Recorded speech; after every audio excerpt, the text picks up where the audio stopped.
CRTC or TTY 1-877-909-CRTC. It's important to make your voice heard on the future of television in Canada. Safeway Goldeyes Baseball is back for another exciting season live on Shaw TV. On Sunday, June 1st at 1:30 p.m., the Fish will battle the Lincoln Saltdogs at Shaw Park, brought to you by Boston. The following is a Shaw TV live presentation.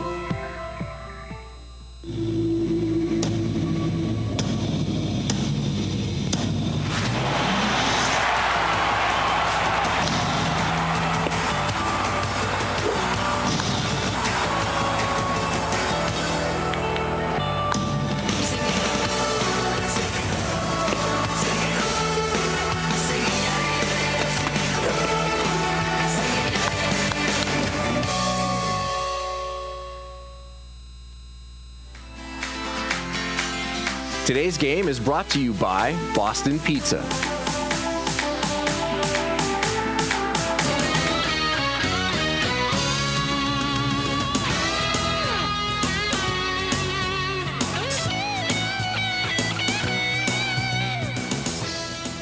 Good afternoon, everyone, and welcome to beautiful Shaw Park in downtown Winnipeg.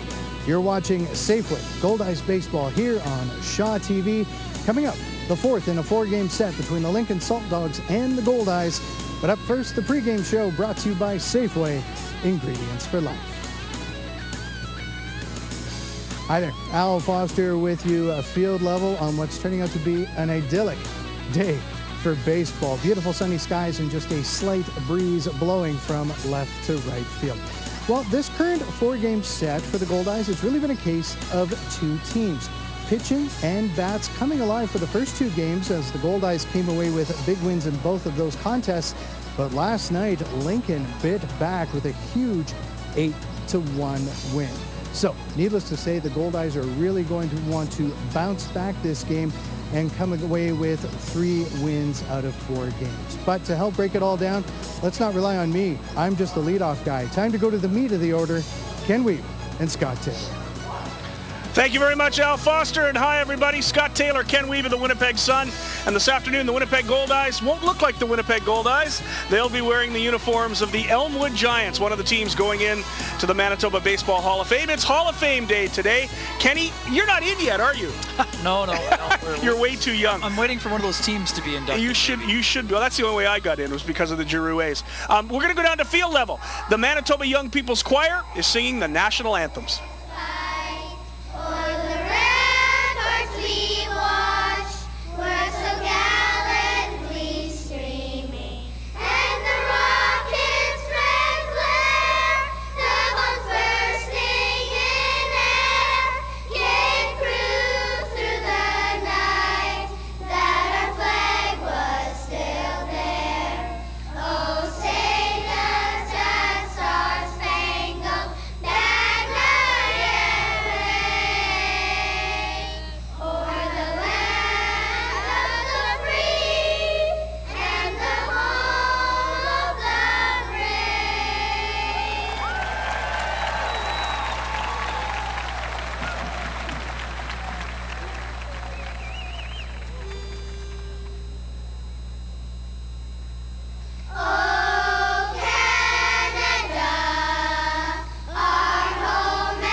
Well, that's about the sweetest thing I've ever seen. The Manitoba Young Children's Choir, just tremendous with the national anthems this afternoon on a beautiful day for baseball. A little overcast, not much breeze. It's a little warm, and it's very, very hot out in the stands today.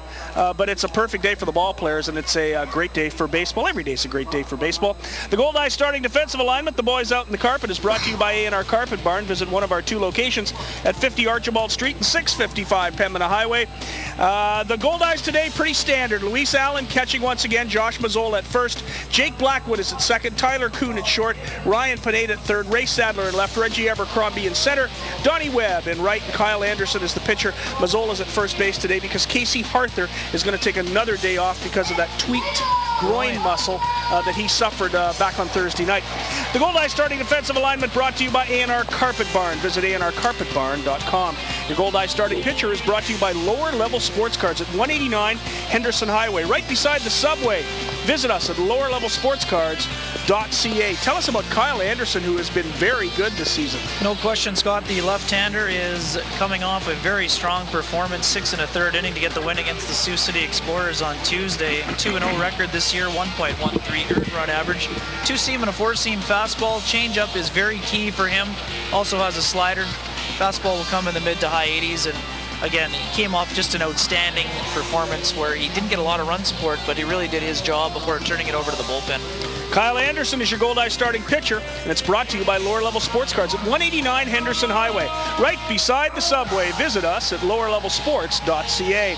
The Lincoln Saltdogs starting lineup is brought to you by Pembina Chrysler Dodge Jeep, proud supporter of your Winnipeg Goldeyes. Visit us at PembinaChrysler.com. Chad Mazingo will lead it off, followed by Trevor Martin, Brian Joint, and Ian Gack. And I'll tell you what, Ian Gack has some gigantic numbers so far this season against Winnipeg. Then Kevin Howard, Matt Forgatch, Mike Gilmartin, Eddie Young, and Tyler Smith will catch today. Here's the first pitch of the ball game. It's low and outside, and the game's opening pitch is brought to you by Metro Center Limited for trailers, trailer parts, and accessories.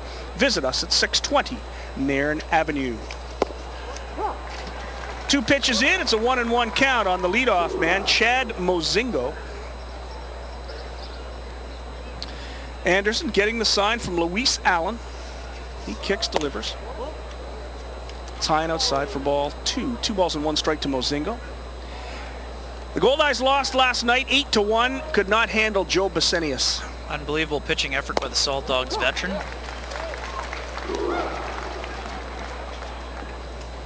Really impressed with his fastball. That's one of the crispest fastballs I've seen in quite some time. 102nd pitch last night. The fastball was at 95. There's a ground ball to Tyler Kuhn at short. Picks it up, fires to first, and quickly Anderson gets the first out of the ball game. A ground ball to Tyler Kuhn. Anderson, 23 years old, Scott, 6'2", 205. He's been a really nice find. Spent some time in the Toronto Blue Jays organization. He was undrafted, but signed with the Jays as a free agent. Spent some time with the Vancouver Canadians past 2 seasons. Put up some pretty good numbers there as well. Came into the year as a bit of a swing guy. Looked like he was probably going to start the year in the bullpen. And then after that injury to Ethan Hollingsworth, Anderson's done just a fantastic job stepping up into the rotation. There's another ground ball to Tyler Kuhn. Handles it on the short hop, fires over to Mazzola, and quickly 2 up, 2 down. So Kyle Anderson off to a real good start. As you mentioned, his last start was tremendous. Really dominant performance, in control throughout for that tilt. It's very impressive. Really pitched to his spots. It's a bit odd seeing the visitors wearing red. We're used to the Goldeyes wearing that red jersey on Sunday afternoon. It's really difficult. Of course, for those who missed our intro, the Goldeyes are wearing the uniforms of the Elmwood Giants. First pitch to the number 3 hitter, Brian Joint, is low and inside for ball 1. Joint outstanding last night, 2 for 4. 2 runs scored, hit a home run. His batting average up to 290 now. He fouls it back 1-1. The count to Joint. It's amazing how your batting average can go up when you get bumped up in the order in front of Ian Gack. Oh, you get certainly much better pitches. Taking advantage to that oblique injury to John Gaston. If I'm the Goldeyes pitching staff, I'm just going to walk Gack all day. I'm not going to let him beat me. You're going to give him the Albert Pujols treatment. Miguel Cabrera? I wouldn't face Cabrera. Why not? Let him have 1 base. We'll talk about Gak's numbers coming up. Pitch to Joint, misses. 3 balls and 1 strike. You don't want to walk Brian Joint to face Ian Gak.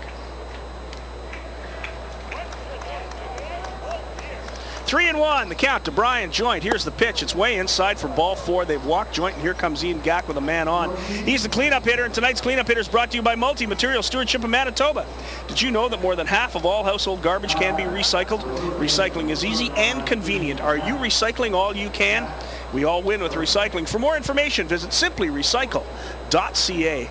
Ian Gak, all-time against the Goldeyes, 14 games played. He's 27 for 56, a .482 average with 9 homers and 23 driven in. That's not bad. All-time in this ballpark at Shaw Park, 7 games, 16 for 28, a .571 average with 4 homers and 13 driven in. He hit 2 bombs and drove in 4 last night. Not a bad start to the season against the Goldeyes. This is the final game of the year between these two clubs, barring a playoff meeting. Play 7 games in the first 3 weeks and don't see each other again. Well, you can be sure that a lot of the Goldeyes pitchers will be happy not to see Mr. Gak for the remainder of the campaign. Certainly Jason Jarvis is happy not to see him. Joints at first. 2 down. Gak comes in hitting .385. Pitch by Anderson is in the dirt. Count goes to 2-1. Well, 4 of his 5 homers this year are against the Goldeyes, and both were 2 home run games. Last Sunday and then last night. Yeah. Pretty impressive.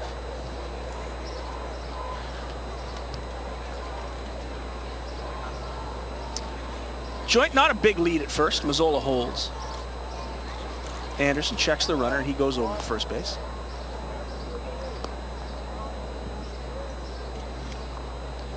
Kyle Anderson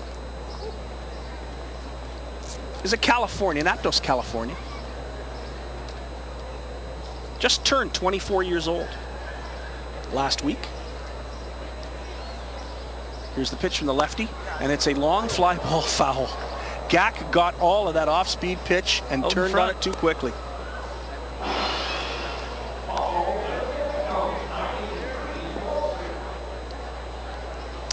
So the count's even at 2-2 on Ian Gak from Bellevue, Washington. 26th round draft pick in 03 by Texas.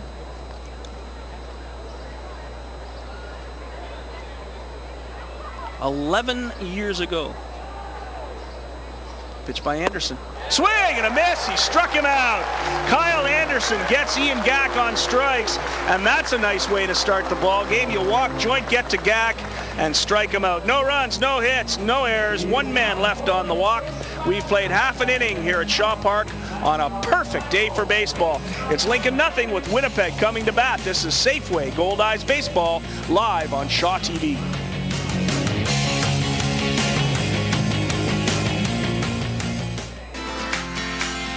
Today's game is brought to you by Boston Pizza. Welcome back to Saltdogs starting defensive alignment. The boys out in the carpet is brought to you by A&R Carpet Barn. Visit one of our 2 locations at 50 Archibald Street and 655 Pembina Highway. For the Saltdogs today, Tyler Smith, new catcher. We haven't seen him this week. Tyler Smith catching in place of Chris Anderson. Big Ian Gak at first. Trevor Martin's at second. Mike Gilmartin is the shortstop. And Kevin Howard, a very nice ball player, is at third. Matt Forgat starts in left. Chad Mozingo is at center, and Brian Joint starts in right. Marquise Fleming, that's Marquise, not Marquis. Marquise Fleming is the pitcher today for the Lincoln Saltdogs. The Saltdogs starting defensive alignment brought to you by A&R Carpet Barn. Visit anrcarpetbarn.com. Your Saltdogs starting pitcher brought to you by Lower Level Sports Cards at 189 Henderson Highway, right beside the subway. Visit us at lowerlevelsportscards.ca. Tell us about Marquise Fleming. Marquise Fleming, Scott, 24th round draft pick of the Tampa Bay Rays.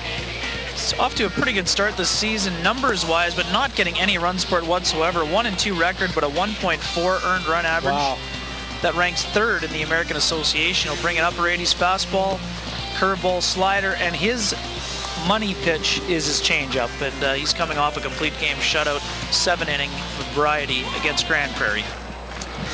So the Saltdogs starting pitcher is brought to you by Lower Level Sports Cards at 189 Henderson Highway, right beside the subway. Visit us at lowerlevelsportscards.ca. The Goldeyes starting lineup is brought to you by Pembina Chrysler Dodge Jeep, proud supporter of your Winnipeg Goldeyes. Visit us at pemminachrysler.com. For the Goldeyes this afternoon, as usual, it'll be Tyler Kuhn leading it off. Jake Blackwood bats second. Ray Sadler hits third. Luis Allen has moved up to fourth in the lineup. Luis Allen hitting cleanup.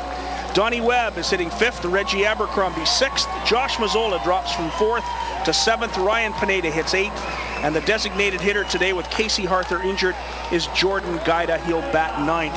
That's the Goldeyes starting lineup brought to you by Pembina Chrysler Dodge Jeep, proud supporter of your Winnipeg Goldeyes. Visit us at pemminachrysler.com. So Tyler Kuhn having a tremendous start to his time in Winnipeg.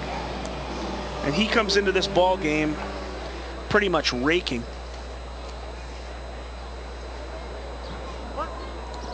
Tyler Kuhn hitting .389. 2 triples and 5 doubles. First pitch is low and outside for ball one. Kuhn also hitting .440 in 6 games against the Saltdogs so far this season with 2 triples. 1 ball and no strikes to Tyler Kuhn. Pitch by Fleming is on the corner, 1-1. It's been an interesting homestand for Goldeyes hitters. Some nights the bats have been there, other nights they've been particularly quiet. Particularly, yes, that's true. There's one fouled off. Uh-oh. That's out of play, and that's trouble. I don't think you're parked there today, are you? No, I am not. Uh-oh, better get Mako. Mako, collision repair and auto painting at 983 Wall Street. Visit Canada's body shop, especially if you're the car that just got hit by that foul ball. 1 ball and 2 strikes to Kuhn. Swing. Foul tip at the plate. Nope. He struck out. Tyler Kuhn down on strikes. So Marquise Fleming gets the first man he faces on strikes, and that'll bring up Jake Blackwood. Looked like that was that prime example of the changeup that got him. Scott kind of fooled him. The ball really dipped as it was coming toward home plate. Kuhn out in front, couldn't hold the swing. So here comes Jake Blackwood, comes into the game hitting .234. Last night he was 1 for 4. Got his hit off the bullpen, not off the starter, Besenius. First pitch by Fleming. It's right down the middle for strike 1. Unlike Besenius, Fleming isn't going to beat you with heat. Won't overpower you. Nope. But a smart pitcher. And there's another strike. There's a curveball right there. Again, we mentioned his changeup is really his money pitch, but when you throw a very good changeup, it can make it a high 80s fastball look like it's 92. Just because of the change in speed. There's one line the opposite way, foul into the tarp down the right field line. Count remains at 0-2.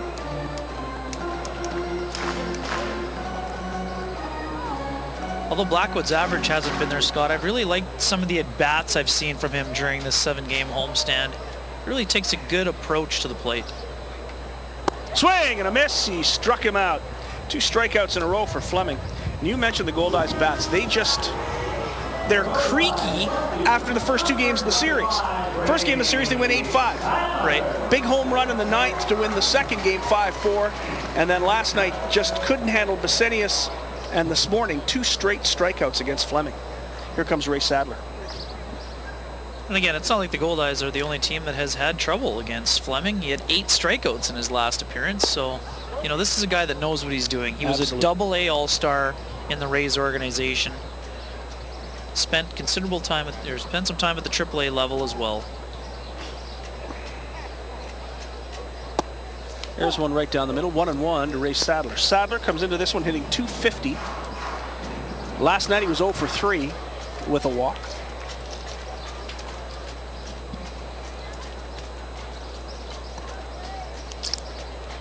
Pitch by Fleming is low, ball 2. 2 balls and 1 strike to Ray Sadler. Tyler Smith catching today. All week we've seen Chris Anderson behind the plate. Anderson gets the day off. Afternoon game after night game. Here's the pitch by Fleming. Swing and a miss. Off-speed pitch. Sadler way out in front. It's 2-2. So the Goldeyes come off facing a guy who throws 95, and now they get the guy who is throwing at 85 all the way down to 65. And it's a whole different mindset. There's a fly ball into right field. Moving over is Brian Joint. He makes the catch, and that'll do it for the Goldeyes in the first inning. Nothing across for Winnipeg. No runs, no hits, no errors, and nobody left. We've played one complete as you look at Marquise Fleming. There's downtown Winnipeg. What a gorgeous day in the city. It's Lincoln nothing, Winnipeg nothing. This is Safeway Goldeyes Baseball. Scott Taylor, Ken Wiebe, and Al Foster. Glad you could join us live on Shaw TV.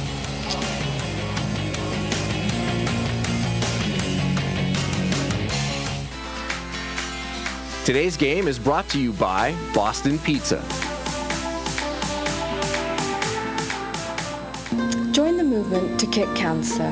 5 simple things can reduce your risk of cancer up to 50%. Choose a balanced diet with plenty of fruits and vegetables. Get active to maintain a healthy body weight. Avoid tobacco and secondhand smoke.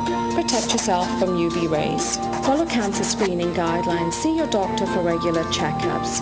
Take the pledge to reduce your risk of cancer. Join the movement at kickcancer.ca. An initiative of Cancer Care Manitoba Foundation, supported by Safeway. Welcome back to Shaw Park, and just before we get to the second inning, Scott and Ken, we have an update from the Manitoba High School Baseball Championships. First of all, semi-final play, the Vincent Massey Vikings defeating Boys of Ain by a score of 9-3.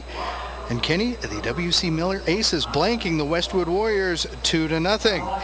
So, to the championship game we go, where, unfortunately, Ken, Vincent Massey downing the Aces by a count of 12-2. Your MVP for the Provincial High School Baseball Championships is Marshall Burgess from Vincent Massey. Congratulations to the Vikings. Back to you guys. Vincent Massey, Brandon. So the two out of Winnipeg teams, Massey and Altona. Strong showing for the Mighty Aces. Yep, Mighty Aces do well. They get to the final. But Vincent Massey just too much. So congratulations to the Brandon Vincent Massey Vikings, Manitoba High School Baseball Champions. And to Marshall Burgess, is that correct? That's correct, Scotty. Yeah, what a player. So we go to the second inning. It's the top of 2. It'll be Kevin Howard, Matt Forgatch, and Mike Gilmartin facing Kyle Anderson. He throws that 83-mile-an-hour fastball in there for strike 1. These are two pitchers that are a lot alike. They'll use a lot of off-speed stuff, and they'll set up that fastball, and there's a chopper to Blackwood. Handles it easily at second base, fires to first, and quickly one away during the second inning.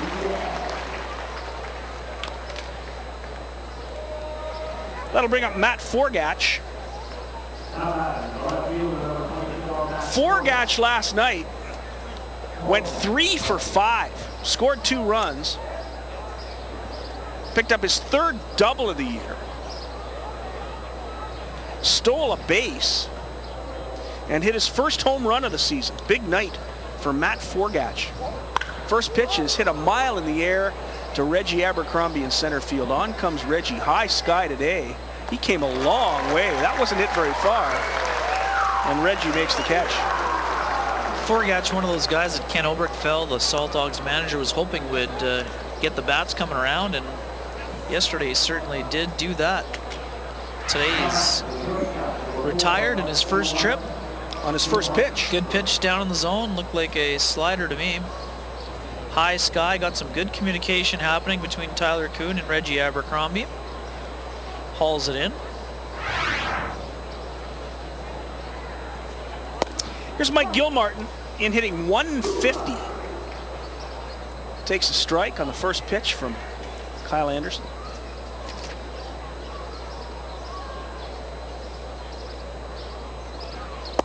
Anderson misses low and outside.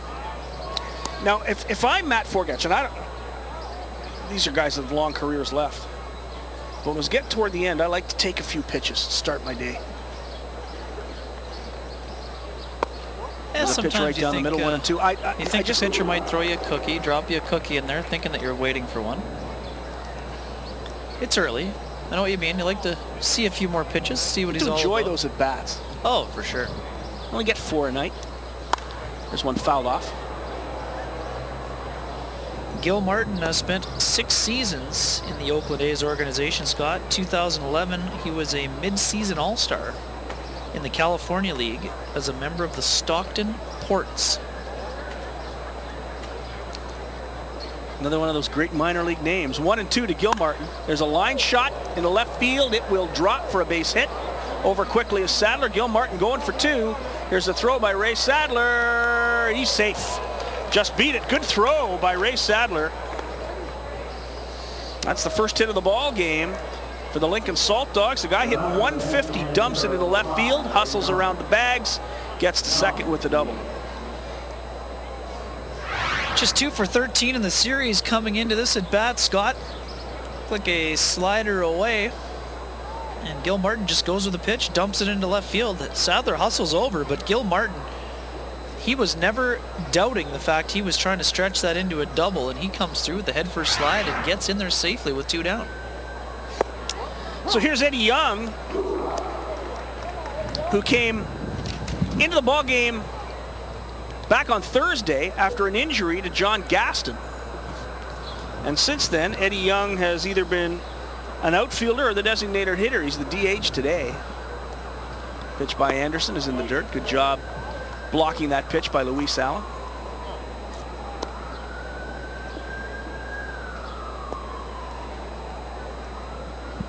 Super utility.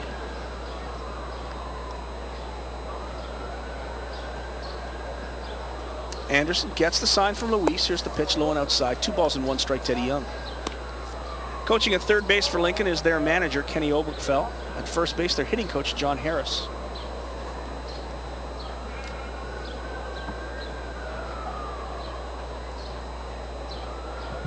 Two and 1 to Young. That's low, ball 3. 3 balls and 1 strike to a guy hitting 195. Anderson didn't like the call from home plate umpire Steve Linton. It's Steve Linton, Anthony Sheets, and James Folsky, the umpires, as we look at Kenny Oberkfell and now Kyle Anderson getting set up with catcher Luis Allen. Eddie Young digs in. Here's the pitch. And it's chopped high, back to the mound. Anderson turns, fires to first. They get Young, and that'll do it for the Saltdogs here in the second inning. No runs on a hit, no errors, and 1 left. Good job by Kyle Anderson through the first 2. We've played an inning and a half here at Shaw Park. It's the Lincoln Saltdogs nothing, the Winnipeg Goldeyes nothing. This is Safeway Goldeyes Baseball live on Shaw TV.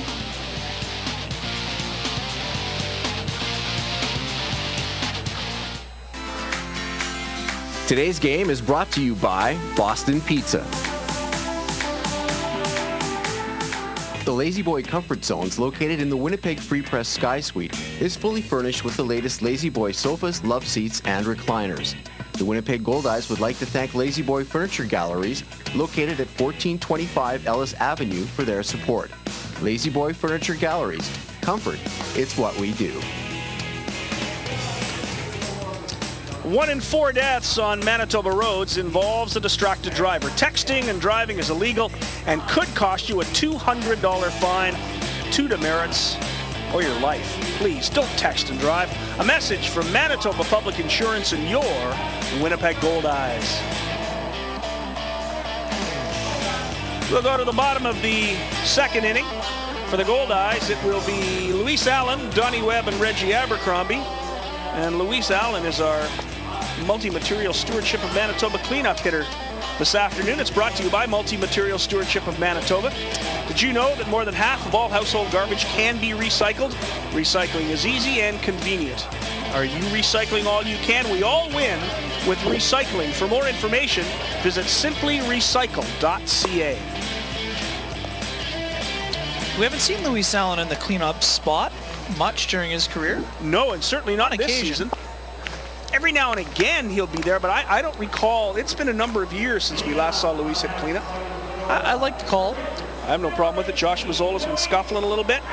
So here's an opportunity for Luis to move up. I think it's a show of confidence in Luis. He's been around the bottom of the order for a long time. He's always a 300 hitter.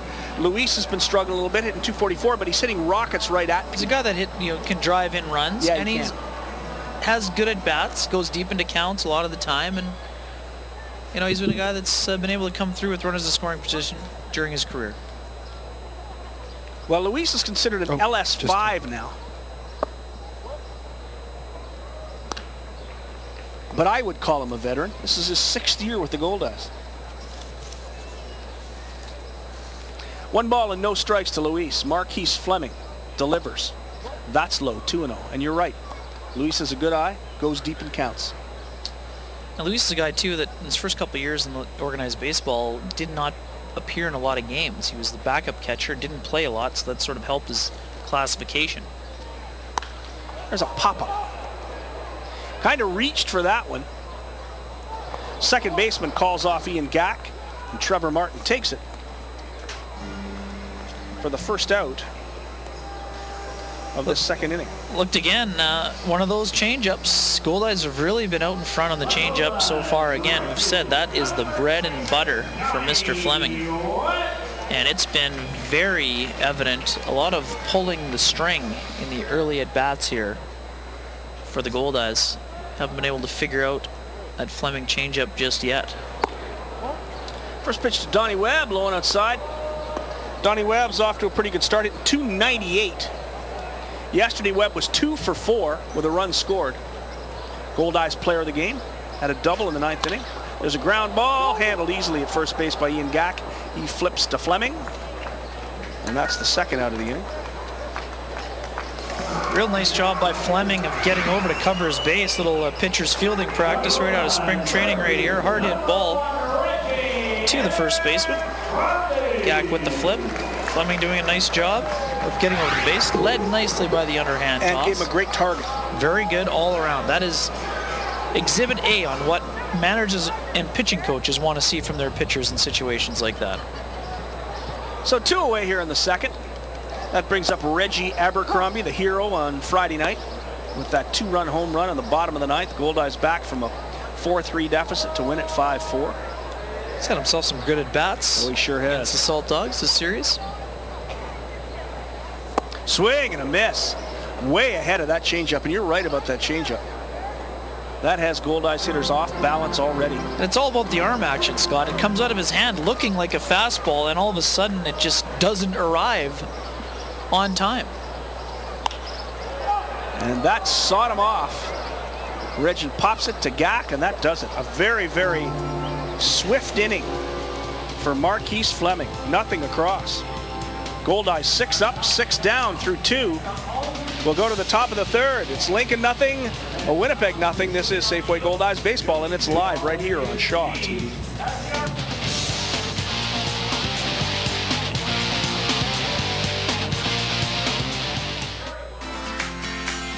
Today's game is brought to you by Boston Pizza.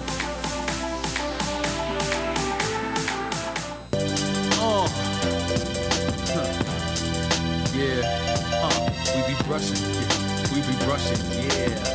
Check it out. We be brushing, yeah. We be brushing, yo. We be brushing, yeah. We be brushing, We be brushing, yeah. We be brushing, yo. We be brushing, yeah. We be brushing, yeah. Brush.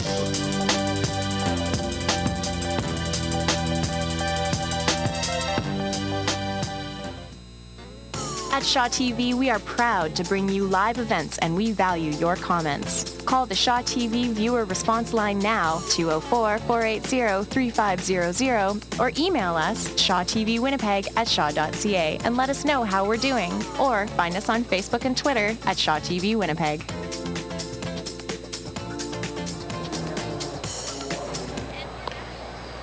Welcome back to Shaw Park in downtown Winnipeg. As we mentioned off the top of the show, as perfect as it can possibly be for a baseball game, it's been a great series. We have had tremendous weather all week long, both for the Sioux City series and for this Lincoln Saltdogs series. So Mother Nature has been very good to us. A little bit of wind today, but it's not going to affect much. It's blowing from the left field foul pole to the right field foul pole. If you're a left-handed hitter, it's probably in your favor, but there's not a lot to make a huge difference. It's Hall of Fame Day. We mentioned that off the top of the show. We'll talk more about the Manitoba Baseball Hall of Fame as we go along. They're going to induct their new class next Saturday night in Morden. First pitch from Kyle Anderson to Tyler Smith to open this 3rd inning is right down the middle for strike 1. 0-0. We're in the top of the 3rd inning. Goldeyes and Saltdogs Kyle Anderson with another strike. Kyle Anderson against Marquise Fleming in what is starting out to be a really solid pitching duel. Yeah, no question, Scott. Both pitchers with very good command here. Just the one hit so far for the Saltdogs. Anderson's pitch low and outside. Tyler Smith, we haven't seen all week. He's coming in hitting .293. Played just 5 games. This is only his 6th game of the season. He's had only 4 at-bats. Spent last year between Rockford of the Frontier League and the Gary South Shore Railcats. .241 last year in 46 games.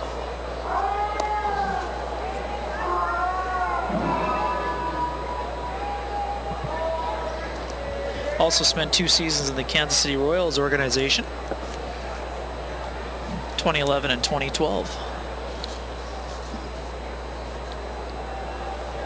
1-2 to Tyler Smith. There's a ground ball to Tyler Kuhn. One Tyler gets the other one.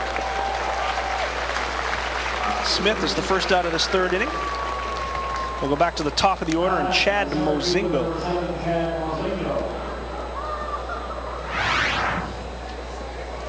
Smith just out in front of this pitch. Looked like a good 2-seamer, really good downward movement on that. Kuhn fields it cleanly.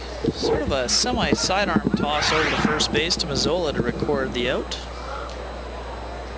Talked a lot about Kuhn's job he's done with the bat. Also done a nice job with the glove. Tremendous. And in that 2-1 victory earlier this week, it was that tremendous throw from short left field that made the difference. Preserved the save for Chris Kissick. 1 ball and 1 strike to Chad Mozingo. Fouled off the facing of the upper deck, back into the crowd. 1 ball and 2 strikes to Mozingo.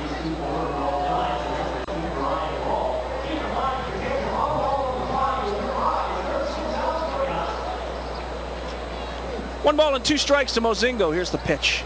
Off speed pitch inside, 2-2.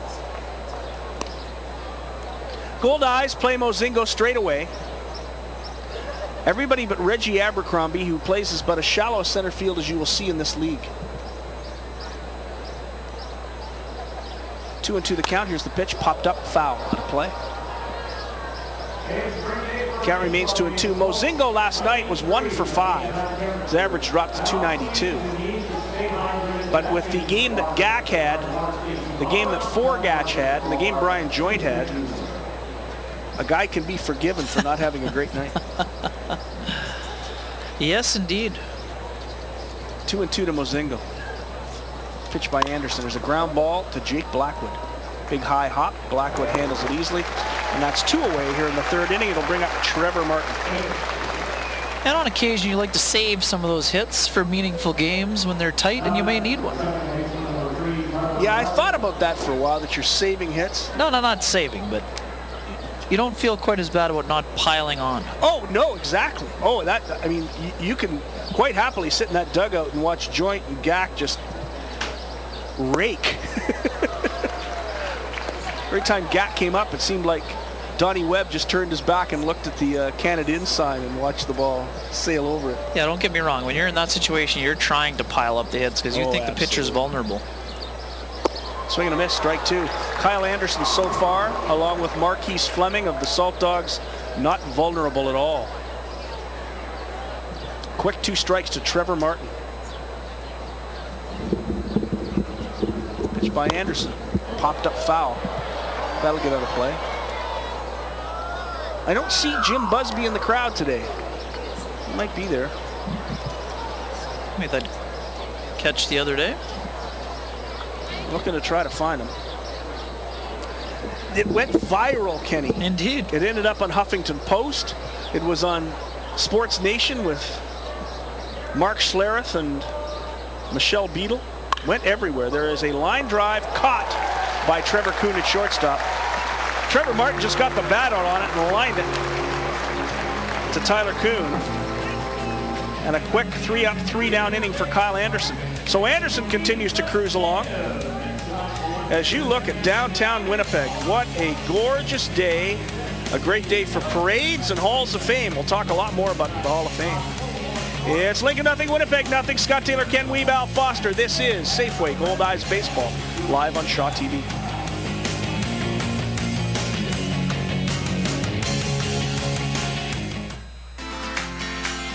Today's game is brought to you by Boston Pizza.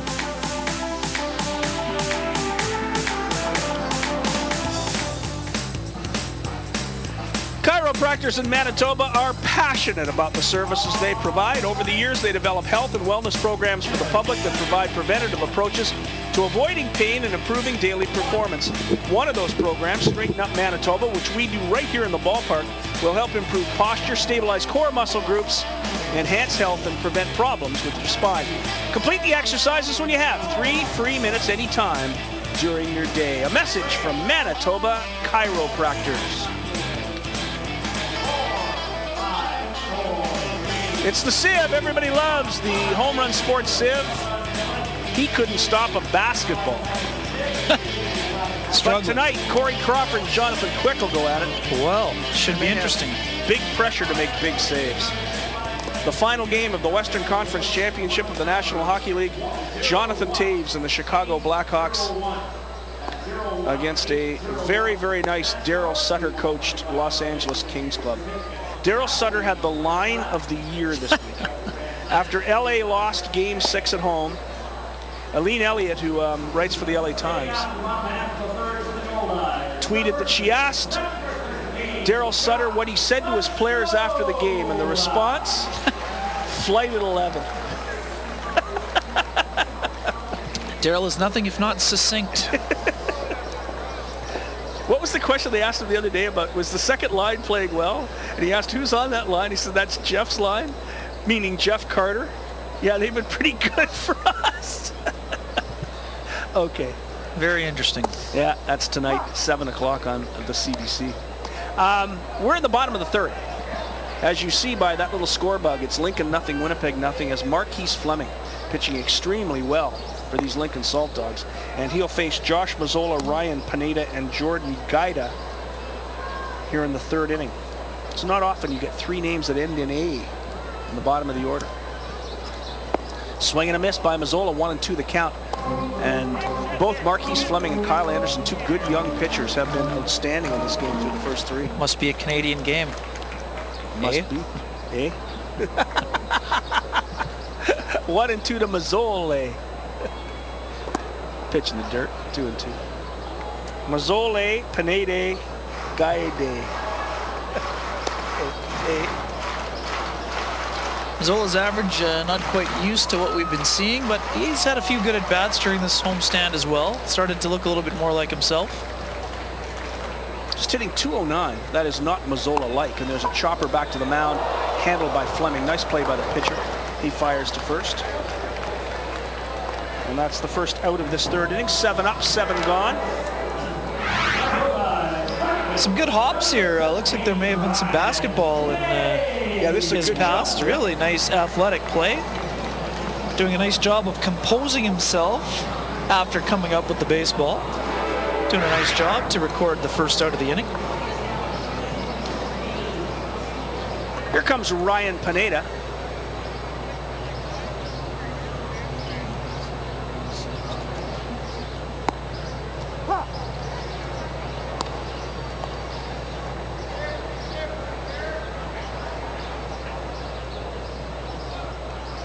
Pineda hitting .264. 2 quick strikes to Pineda, who comes in, leading the American Association in triples with 3. It's impressive.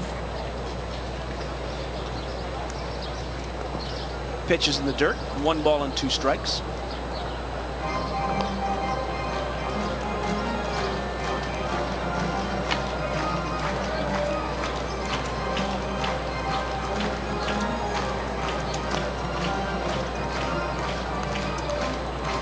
Goldeyes have had 7 players come to the plate in this ball game. All 7 have been retired. Last night, Joe Basenius went 5 innings, looking like he might have a no-hitter. 2 balls and 2 strikes to Pineda.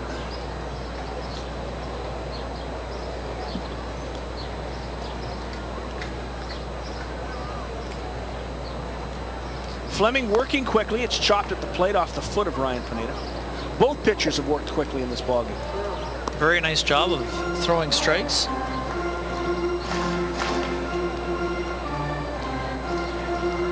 Got a chance to say hello to Wilbur Funk. He's from Eltona, longtime umpire. He's going into the Manitoba Baseball Hall of Fame. Absolutely. One of the great guys. Indeed. This one fouled off the screen. Brian Coates going in this year into the Hall, along with that CPAC Little League team. There you go. That was part of the documentary that they did on that CPAC team. It was quite well done by Jesse Green and Strong Front and by Don Marks. Great job. 2-2 line drive. Will it get through? It does. A base hit for Ryan Pineda. The first hit of the ball game for the Winnipeg Goldeyes. And the first hit is brought to you by the University of Winnipeg. This year, the Goldeyes' leading hitter will win the Tear the Cover Off the Ball trophy presented by the University of Winnipeg. The current leader is Tyler Kuhn, hitting .389. Ryan Pineda's batting average just went up a couple of points right there. Indeed. So Pineda gets the first hit of the game for the Goldeyes, and that'll bring up the number 9 hitter, Jordan Guida. Real good at bat. That looked like a slider away. Sort of softly hit, but hit it in the right spot between first and second. Just outside the outstretched arms of Trevor Martin. Helps the Goldeyes get even in hits in this contest at 1 apiece.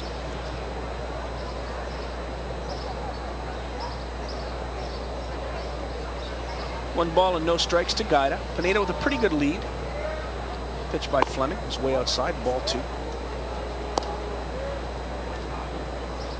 Ryan Pineda this season has a stolen base, has not been caught, so he's 1 for 1. Nice crowd today. They have moved up under the concourse. It's very hot in those seats today. The sun is beating down. Although the shadows are getting a little bit longer as we get past 2 o'clock. So there are more cool places to sit in the park, although still a lot of people up in that concourse. 3 balls and no strikes to Jordan Guida. Pitches in there for a strike, 3-1. Guida hitting .350, not playing a lot. But when he does play, he takes advantage of his opportunities. He has 20 at-bats and 7 hits. Off to a great start. There goes the runner. Pitches in there for a strike to throw down to second base. He's safe. Pineda slid around the tag to the back of the bag. Ball beat him there, no question about it. I thought he was going to be DOA, but a very good job of getting to the back corner of the bag right here. It is a very good throw from Tyler Smith. It was a little bit in front, and the tag was only applied to the back region, and that is what prevented Pineda from being caught stealing. The back region. Well, he got the hand in. Derriere, if you will. That works. 3-2, the count's full now to Guida. He's got a runner in scoring position with 1 out here in the 3rd. Swing and a miss, he struck him out. Guida worked the count to 3-0, and Marquise Fleming came back and gets Guida on strikes with that changeup. Here's a good look at that slide. Pineda, as he's attempting for his 2nd stolen base of the year. See, the ball beats him there, but he can't get the tag down on his hand. It's on the back, sorry. Actually on the back, so... Nonetheless, stolen base number 2 on the season. 2 for 2 for Ryan Pineda. We go back to the top of the order. Here's Tyler Kuhn.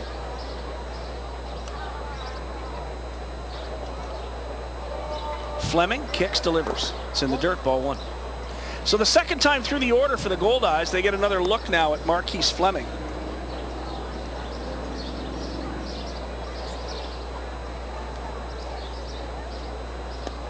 Often when you get a second look at a pitcher, your timing's a little better.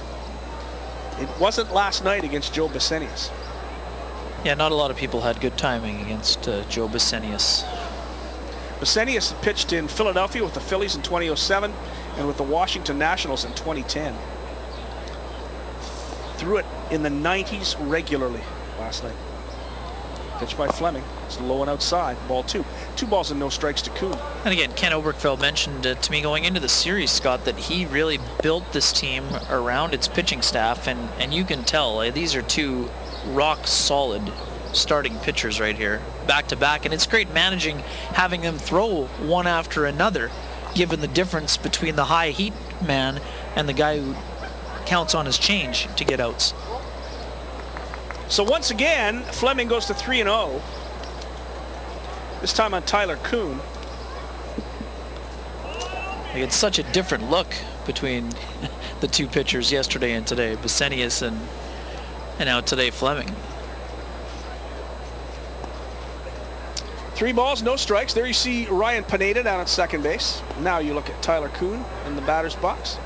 Marquise Fleming checks the runner and steps off.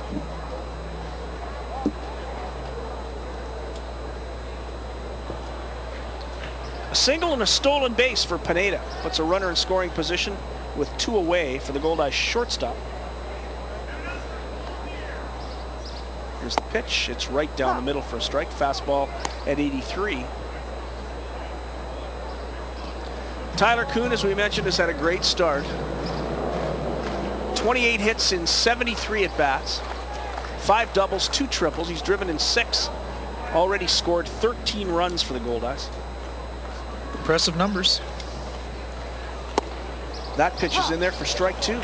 So once again, Marquise Fleming,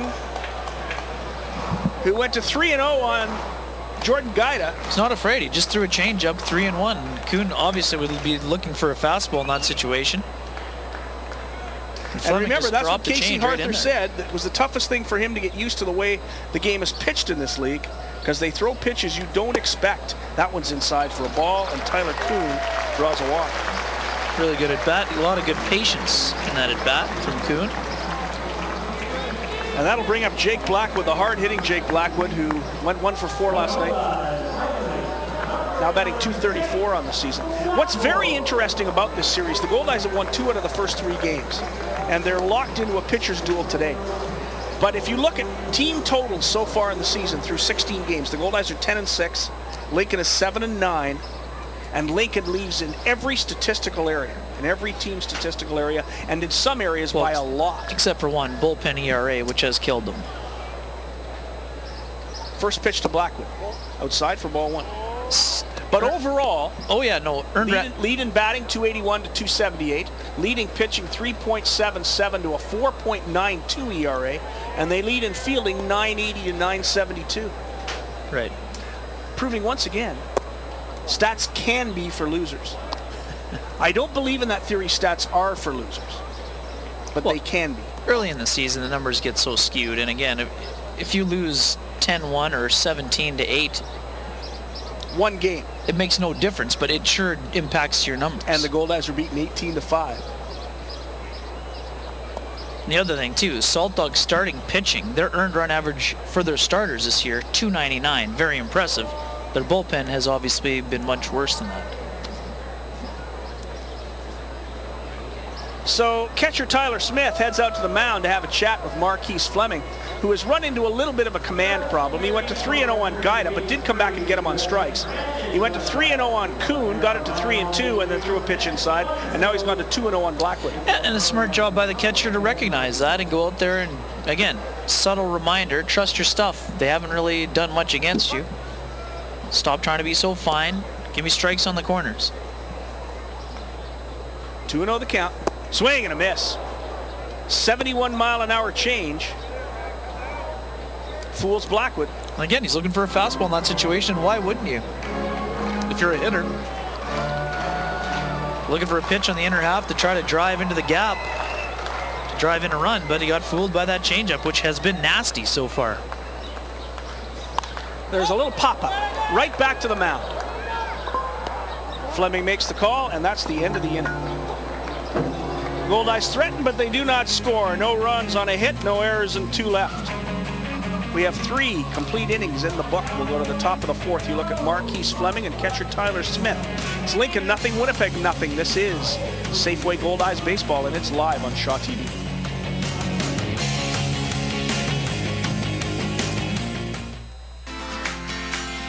Today's game is brought to you by Boston Pizza.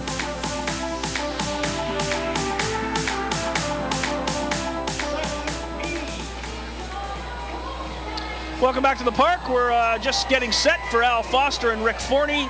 As soon as everybody gets it set up, we'll be down at field level. And off we go. Let's go to Al Foster at field level. All right, thanks, guys. After a tough game like yesterday, you can tell a lot about a team with rebound and certainly with a starting pitching performance. Talk about Ken's performance so far. Anderson's doing good right now. I mean, he's throwing strikes and changing speeds, doing a good job, just giving us a chance right now. It's sure early in the season, but you guys have played a lot of ball. Is fatigue an issue at all right now? No, that's, I guess, if you're looking for excuses, but fatigue's not a problem. And quickly evaluate the homestand for us so far. I'll let you know after the game. Thanks for your time, Nick. All right, thanks. Thanks to Al Foster. And thanks to Rick Forney as Kyle Anderson works into his 4th inning. He has been outstanding off the top of this ball game. No runs, just a hit. Same with Marquise Fleming. We have a pitcher's duel. Oh, it's been fantastic. No question about it. And against 2 teams that can hit. There's no question about that. But we have seen some tremendous starting pitching this week.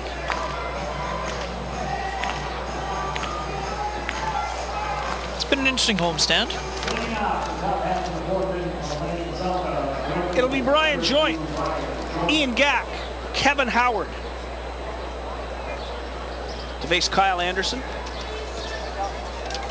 Goldeyes 3-3 in this homestand, which is why Rick Forney said, "I'll tell you afterward if it was a success or not." Basically, 3-4, 4-3. That's a big difference. Huge difference in the eyes of a manager, especially in the eyes of a manager who saw his team go 7-3. On a season-opening tough road trip. We have a nothing ball game in downtown Winnipeg, and you can see those jerseys that are being worn by the Goldeyes. They do say Elmwood on them.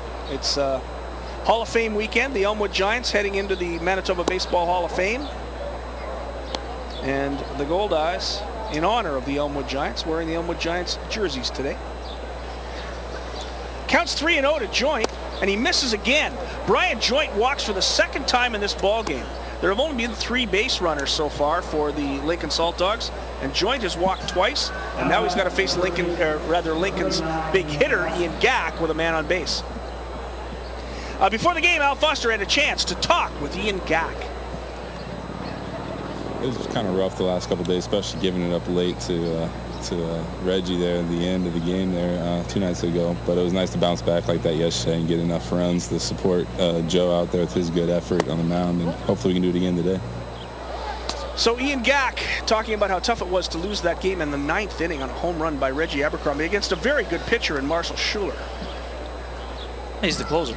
He's a tremendous pitcher, but he threw a fat slider and Reggie hit it to the river. Finally, Anderson throws a strike. His first strike in 6 pitches here in this 4th inning. Count goes to 1-1 on Gack. And you can see Anderson showing his disgust after walking Joint on 4 pitches. Very disappointed in himself, knowing that basically the franchise. The game plan is to try to face Gack with no runners on as often as possible. Swing and a miss, strike 2. And Anderson gets ahead of Gack. He struck Gack out to end the 1st inning. Can he do it again? Nothing ball game. We're in the 4th.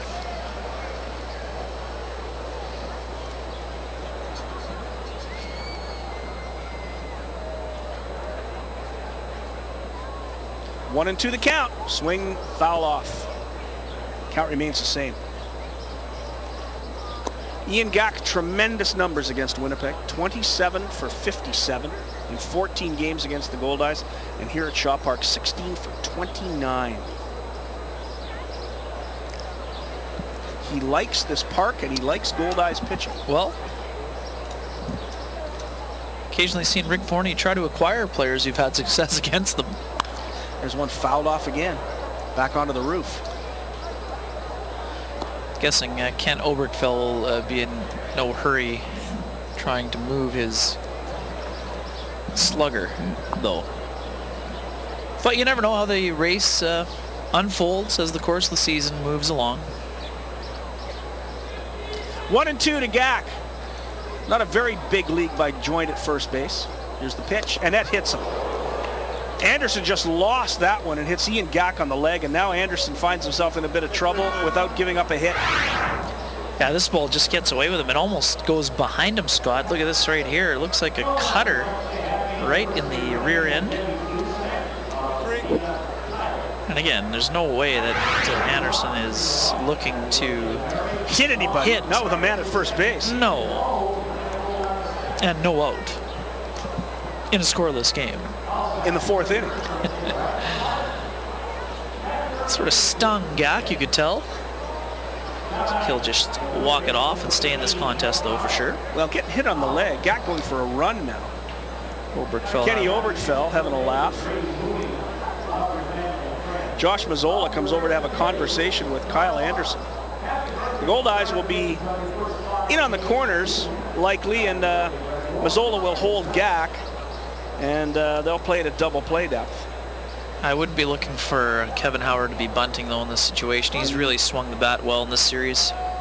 So Mazzola plays behind Gack, but not by much. There's a ground ball to Mazzola. He'll go to second for one, and back to first. They can't get Howard. They get the runner at second base.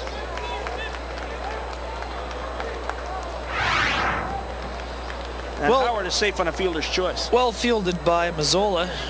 Anderson knows he has to get over there. The ball is hit too hard. Anderson is trying to hustle over there, but Kuhn does try to fire it late, but there was going to be no chance to get Howard on that potential double play ball. That'll move runners to the corners with just one down. And here comes the ever-dangerous Matt Forgatch. And by that I mean last night he just ripped it. Forgatch 3 for 5, 2 runs scored, 1 driven in, his first home run of the year. First pitch off speed, swing and a miss. Forgatch way out in front of that one. 5 for 13 in the series, Scott. Now when Forgatch came up in the second inning and hit a short fly ball to Reggie Abercrombie, swung at the first pitch, did the same thing in the second trip. Pretty aggressive today after going 3 for 5 last night.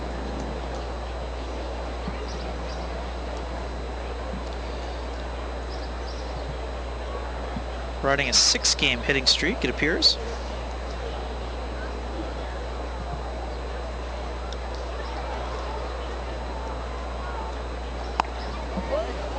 Pitch outside, 1-1 to Matt Forgatch. Forgatch from San Marino, California, went to Pepperdine University. Malibu Beach, California.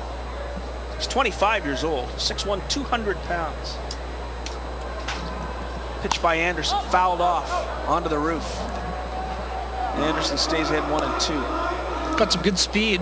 Led the Saltdogs in triples in 2012 and 2013. Recently had a streak of 141 consecutive games played, end with the day off on May 21st.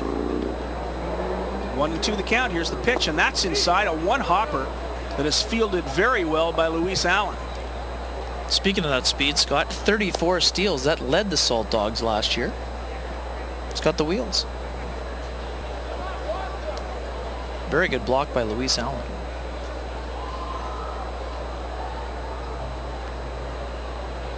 Two and two, the count to Forgatch. Anderson checks the runner, and there he goes. It's outside. Throw down to second base is thrown into the outfield, and that'll score a run. What a mess. Luis Allen tosses it into center field. Scoring from third is Joint. Stealing the base at second is Kevin Howard. And he goes to third on the error to Luis Allen. That's a bad throw. Yeah, he's from one knee and kind of rushed the throw. I don't think he would have had him anyway. Airmails it over the head of Blackwood, and as it turns out, Howard will advance to third, and the run scores. So the infield is in, trying to protect. The pitch is in the dirt for ball 4. And I think Kyle Anderson's a little rattled right now. Yeah, a little bit. He looks rattled. A little bit rattled, no question. He has given up a run, and he has runners on the corners without giving up a hit. Now again, the thinking in that situation is that Howard is a pretty good base runner. Gack not the fleetest of foot at third, so you might be able to throw the guy out at second, but Again, you have to be 100% sure on the throw. And if you're going to err on the side of caution, which means rather one hop it than airmail it into center field. Swing and a miss on the first pitch to Mike Gilmartin. Gilmartin doubled his last time up, coming in. He's hitting 150. He's got the only hit for the Saltdogs in the contest. Goldeyes are going to play for 2 up the middle. Pineda also back a little bit.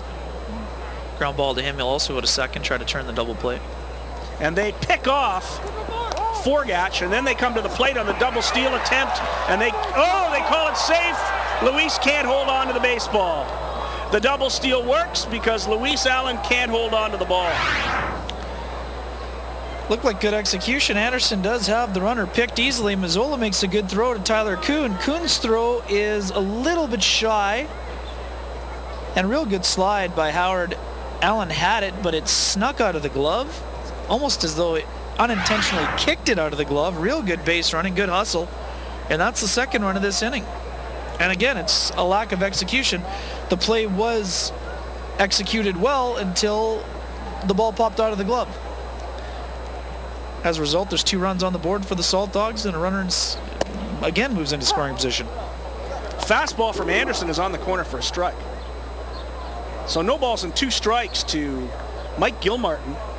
2 runs in, it's 2-0. Lincoln leads it. No hits in this inning and 2 runs in. That's what you call manufacturing runs, Scotty. And there's a ground ball to the second baseman, Blackwood. He handles it, gets it to first, over to third goes Forgatch. Gilmartin is retired for the second out of the inning, and here comes Eddie Young.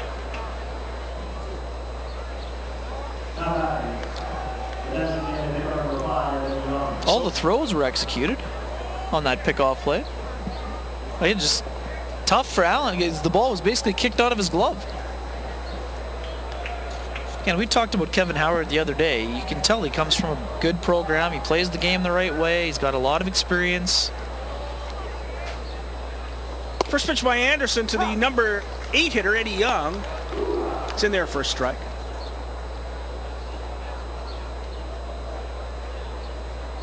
Runner at third. 2 out. It's 2-0. Lincoln leads it. 2 hits in the contest, 1 for either club, and it's 2-0.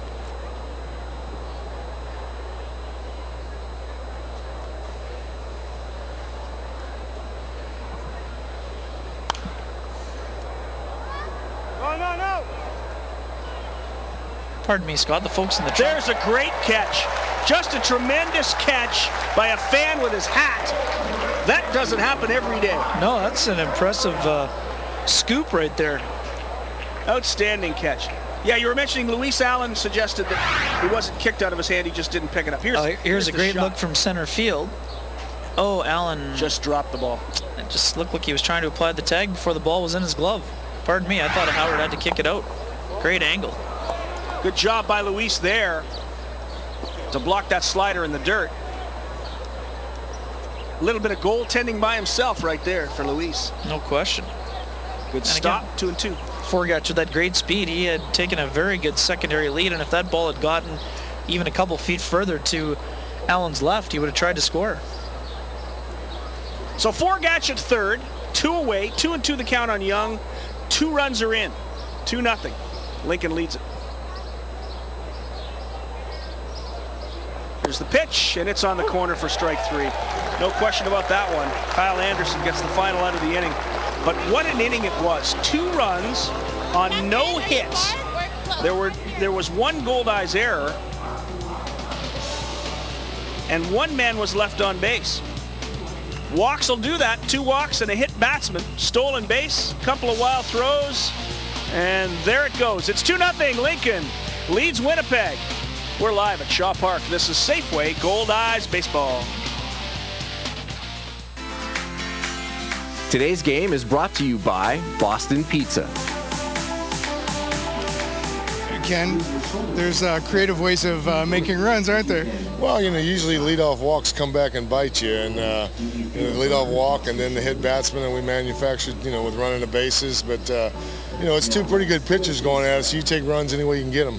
Yeah, talk a bit about your pitching. The guys upstairs were saying what a luxury for you to be able to mix it up the way you have the past couple games with your starters. Well, we've got guys that throw hard, and we've got, like Fleming out there who, when he's getting his changeups over, is pretty tough. So we got a good mixture, good veteran leadership there, and we knew he had to throw a good game because Anderson's a pretty good pitcher for them. Good to talk to you. Thanks, Ken. All right. Back to you guys. Thank you, Al Foster, and thanks, Ken Oberkfell. That's unfortunate. That's our last interview of the year with Mr. Oberkfell. He's been fantastic. Great to talk to you. Both of us had lengthy chats with Ken Oberkfell, the longtime big leaguer.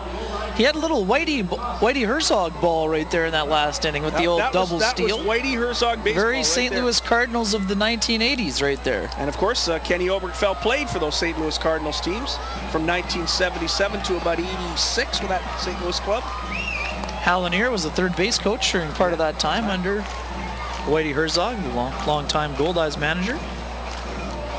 Kenny from St. Louis, Missouri, played for his hometown team, the Cardinals. But when he was 11 years old, the National Hockey League expanded and the St. Louis Blues came to town. He fell madly in love with the St. Louis Blues and to this day is a gigantic hockey fan. And his favorite player, Winnipeg's own Ryan Reeves. Not real surprising to think that Oberkfell likes a hard-nosed type of player. He loves Ryan Reeves. He says the fans in St. Louis love Ryan. They do. This is my first time to St. Louis this year. Really quite enjoyed it. It's great. Great town. I can't wait to see a baseball game there at some point. One of the parks that I have not been to in the major leagues. Oh, the new one is Look forward sensation. To it. So here's Ray Sadler to leave it off for the Goldeyes here in the bottom of the fourth inning. It'll be Sadler, Allen, and Webb to face Marquise Fleming. The first pitch is in there for strike one. Lincoln leads it, 2 runs on 1 hit. As Al and Kenny Oberkfell talked about manufacturing runs.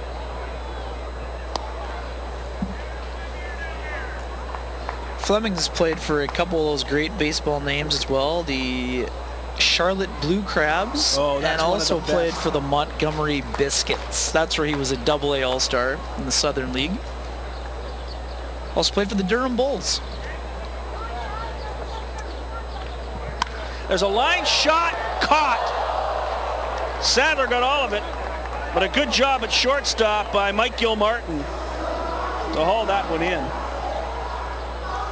Let's have another peek. It's probably the hardest hit ball by a Goldeye against Marquise Fleming so far. Hanging curve. Sadler sits back at it, but again, nice defense behind him. Mike Gilmartin with the stab, and there's one down to start the bottom of the fourth. Here comes Luis, the cleanup hitter. The first pitch to Luis is lined down the third base line. That should be good for 2. Allen goes around first. He's headed for second. Here comes the throw. It'll be a close play at second base, and Allen is safe.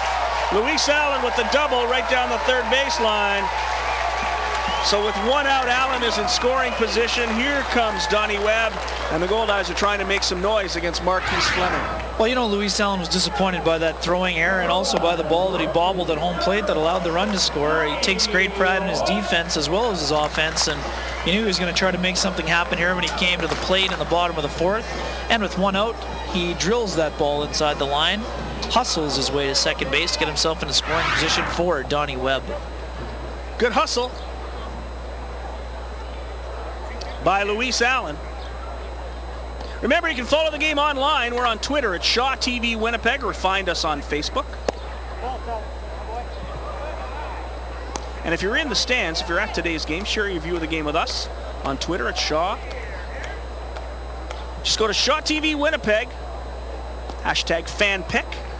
You might be this week's winner of bragging rights, not a prize.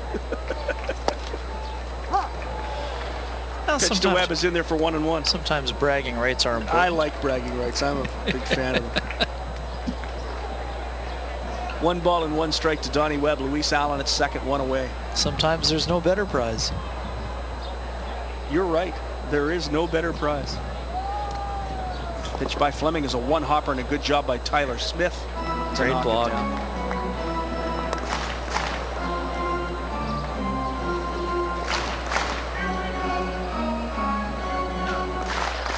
So the Goldeyes are the runner in scoring position, just 1 away here in this 4th inning. Donnie Webb digs in against Marquise Fleming. Here's the pitch. That's inside. 3 balls and 1 strike to Donnie Webb.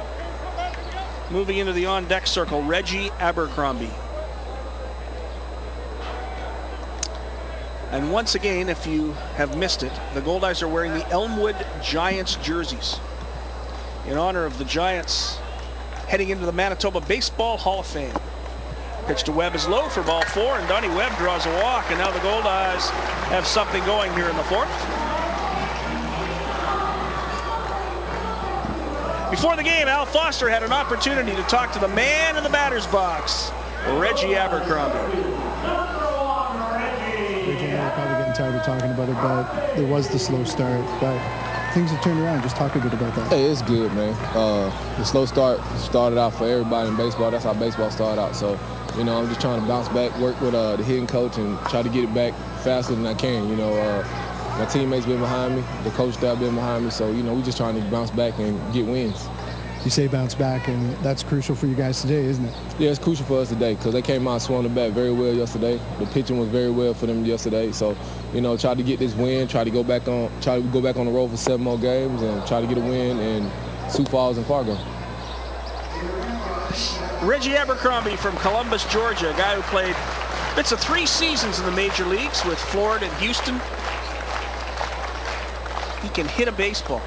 But right now, it's no balls and 1 strike, with 2 runners on and 1 out.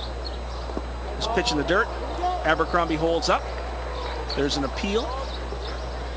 They say he did not cross the plane. Is it a plane, or is it just kind of an idea of where the thing is? You know where I stand on this debate? I do. We've debated it too many times. I think they're all strikes, but not that one. That one didn't even get to the plate. 1-1, the count. It's very subjective. Let's leave it at that. It is very subjective. You're right.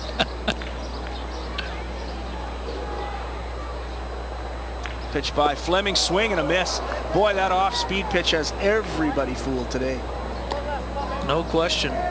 One thing about Abercrombie, in spite of his slow start, he is a guy that exudes passion for baseball. Loves to be at the diamond. Yeah. Apparently the rumor is that he also enjoys a little bit of the pranks. He's a bit of a prankster. A lot of guys looking over their shoulder, including his good buddy Ray Sadler. Swing and a miss. He struck him out. Reggie Abercrombie down on strikes. And that off-speed stuff fools Abercrombie, and here comes Josh Mazzola. Yeah, the curveball and the changeup have both been very effective pitches, especially the changeup, as we mentioned. That is his bread and butter pitch, his out pitch, and it has been on display fiercely in this afternoon contest, Scott. And again, it's a tough pitch to hit, but you got to be more patient. The Goldeyes have just not been patient enough. Most of the changeups have ended up in the dirt, so you got to be patient.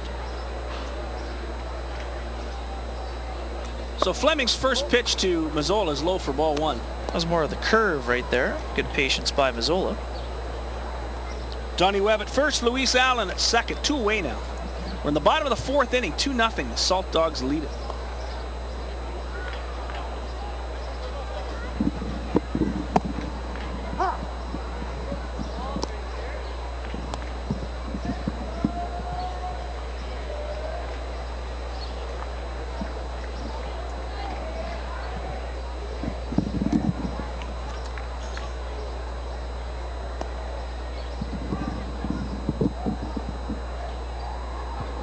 One and one, the count to Josh Mazzola. Here's the pitch from Fleming. It's inside. 2 balls and 1 strike to Mazzola. We have some guests in our booth here, our luxurious Shaw booth. It's more luxurious now than it used to be. It's very luxurious. 2 balls and 1 strike to Mazzola. Runners at first and second. Here's the pitch. It's in the dirt. So Mazzola having a pretty good at bat. It's 3-1 now. Don Marks and the boys from CPAC. Henry Lemoyne, one of the great umpires in his own mind, has moved into. Hi, Don Marks. How are you? Kind of hot to be out in the stands. Congratulations on your almost induction into the hall. When I sign your checks, it'll be HOF 14. I have to admit, I work with Don at Grassroots News. He's our editor. And yes, Hall of Fame. There's a big chopper to third base, and it'll be played at third base by Kevin Howard, and that'll do it. The fourth inning ends on a ground ball by Mazzola to third baseman Kevin Howard. And once again, the Goldeyes threaten, but they do not score. A double stranded out at second base. No runs on a hit, no errors. 2 left. We have played 4 complete here at Shaw Park. You look at beautiful downtown Winnipeg, and the fans obviously texting to us. Always remember, we're on Twitter at Shaw TV Winnipeg, or you can find us on Facebook.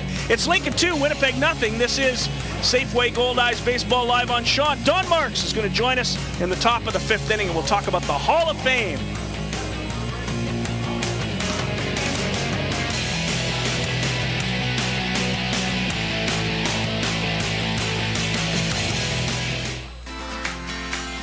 Today's game is brought to you by Boston Pizza.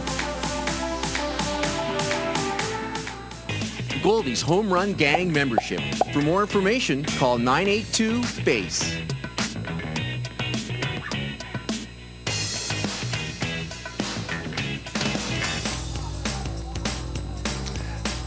Don't forget, on Saturday night, June 14th, it's the annual ALS Awareness game right here at Shaw Park. It'll be the Goldeyes against the Lincoln Saltdogs. As part of the pregame show, we'll have a professional actor taking the part of Lou Gehrig. He'll reprise his role as Yankee legend Lou Gehrig. It'll be great. That's Saturday night, June 14th. The Goldeyes on ALS Awareness Night right here at Shaw Park.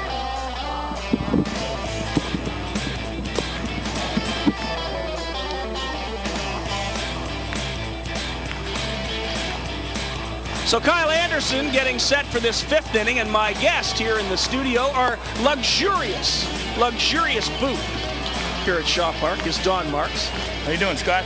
I'm doing wonderfully well. Congratulations. Yeah, it's I'm able to say now I'm a has-been, not a never was. There you go. Tell us the story of the CPAC Little League team that is going into the Hall of Fame as a special induction. And it's a special team. In 1965, we're a North End team, multi-ethnic group, low income, and we kind of overcame a lot of obstacles of, being low income, not that great facilities and equipment, and we're able to go all the way to the Canadian Championship undefeated. So it's quite a story. Leading it off for the Lincoln Saltdogs here in the 5th inning, Tyler Smith. He'll be followed by Chad Mozingo and Trevor Martin. Our guest is Don Marks of the CPAC Little League team. Well, you're not a Little Leaguer anymore. No, 45 years ago, or 50 years ago almost, when we did that. It was back in 1965. What's your most vivid memory of that summer? Pioneer Park in Fort Garry, we used to have a little league baseball stadium that was almost like this field of dreams, What a catch out in right field by Donnie Webb to save what would have been a double, maybe a triple off the bat of Tyler Smith. And Donnie Webb makes a sensational catch. And boy, in a game like this, those are the kinds of things that save runs. Yeah, no doubt, Scott. Donnie Webb made a real nice diving catch that was overturned and turned into a hit earlier in the series. But that is just a fabulous play right there. Great hustle, great jump off the bat, off the ball, and he did a great job of laying out to get it. First pitch to the leadoff hitter in the ballgame, Chad Mozingo. And that's fouled off onto the roof for strike 1. So Donnie Webb with, so far, the play of the game on that tremendous catch. Pitch by Kyle Anderson, low and outside. Before I interrupted him telling his story on that tremendous I catch saw by the Donnie play Webb. coming, and I said, better shut up and let it speak for itself. Well done. Yes, you can tell, in case you missed it, there's one foul back almost into our booth. Don Marks, the former voice of Global TV in Winnipeg. Yeah, CKND TV for 13 years. Ago, yeah. Yes, it was. Boy, we're getting older, aren't we? Yes, we are. I remember when you were in my living room every night. That's right. Swing and a miss. He struck him out. Kyle Anderson does a great job on Chad Mozingo. So Anderson gets some help in the outfield, comes back with a strikeout. That's 2 away. It'll bring up Trevor Martin. So Don, you go back to the park. Yeah, we're playing in Pioneer Park, and it was a field of dreams, just like Shaw Park here is now. And I remember we were playing Riverview, and this team had won their first 2 games by 37 runs. And we're up against them, and they were favored to go all the way. And we ended up beating them 1-0 because they'd never seen a curveball. That's what happens in Little League. 2 of our pitchers had gone to Lord Nelson School, and their phys ed teacher was a gym rat and a baseball nut. And during the winter, he taught them curves and sliders with a softball. There's a solid single to left field for Trevor Martin. Puts a runner at first with 2 away. It'll bring up Brian Joint, our guest. Don Marks from the CPAC Little League team, 1965. 1965. The curveball. You're that old? You were playing Little League ball in 65. That's right. 12 years old, so I'm 60 now. So. You don't look 60, I'll give you that much. And you don't look 300, yeah. Secret weapon, the old curveball. The old curveball. Well, we were surprised. They'd never seen a curve or a slider. So, as I said, they'd scored 37 runs, but they couldn't hit. It was Neil Avery and Grant Pekoski, 2 North End kids. I'll stop talking if I see a good play happening there, Scott. But anyways, we beat them 1-0, and after that it was, beating Brandon in the provincials, and then Richmond, BC for the whole ball of wax. My greatest memory, though, was they promised us carbonated soft drinks in the dugout if we got to the final. No more Kool-Aid, no more water. And that's what I was playing for. I downed about 12 of them. I inhaled them before the game started. North End, Winnipeg in the 60s. Yeah, what a carbonated soft by the 5th inning out there at second base. Pitch misses, wasted by Kyle Anderson. 1 ball and 2 strikes to Brian Joint, our guest. Don Marks.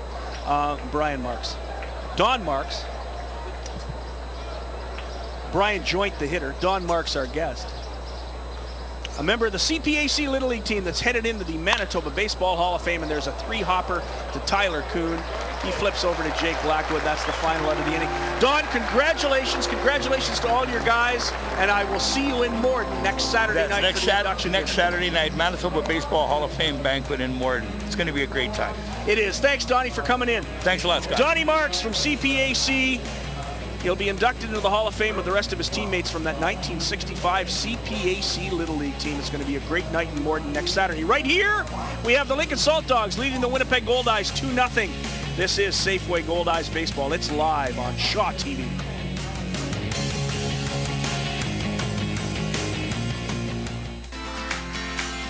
Today's game is brought to you by Boston Pizza.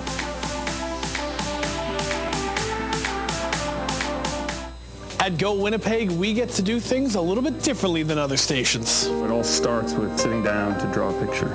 We go past the basic facts and become storytellers, showing viewers what's happening in the city and beyond. And I hope one day I can play in the Olympics. Stories that may otherwise be missed yet matter so much to our community. We even hit the scene with special event live mobile coverage. That's the Shaw TV difference.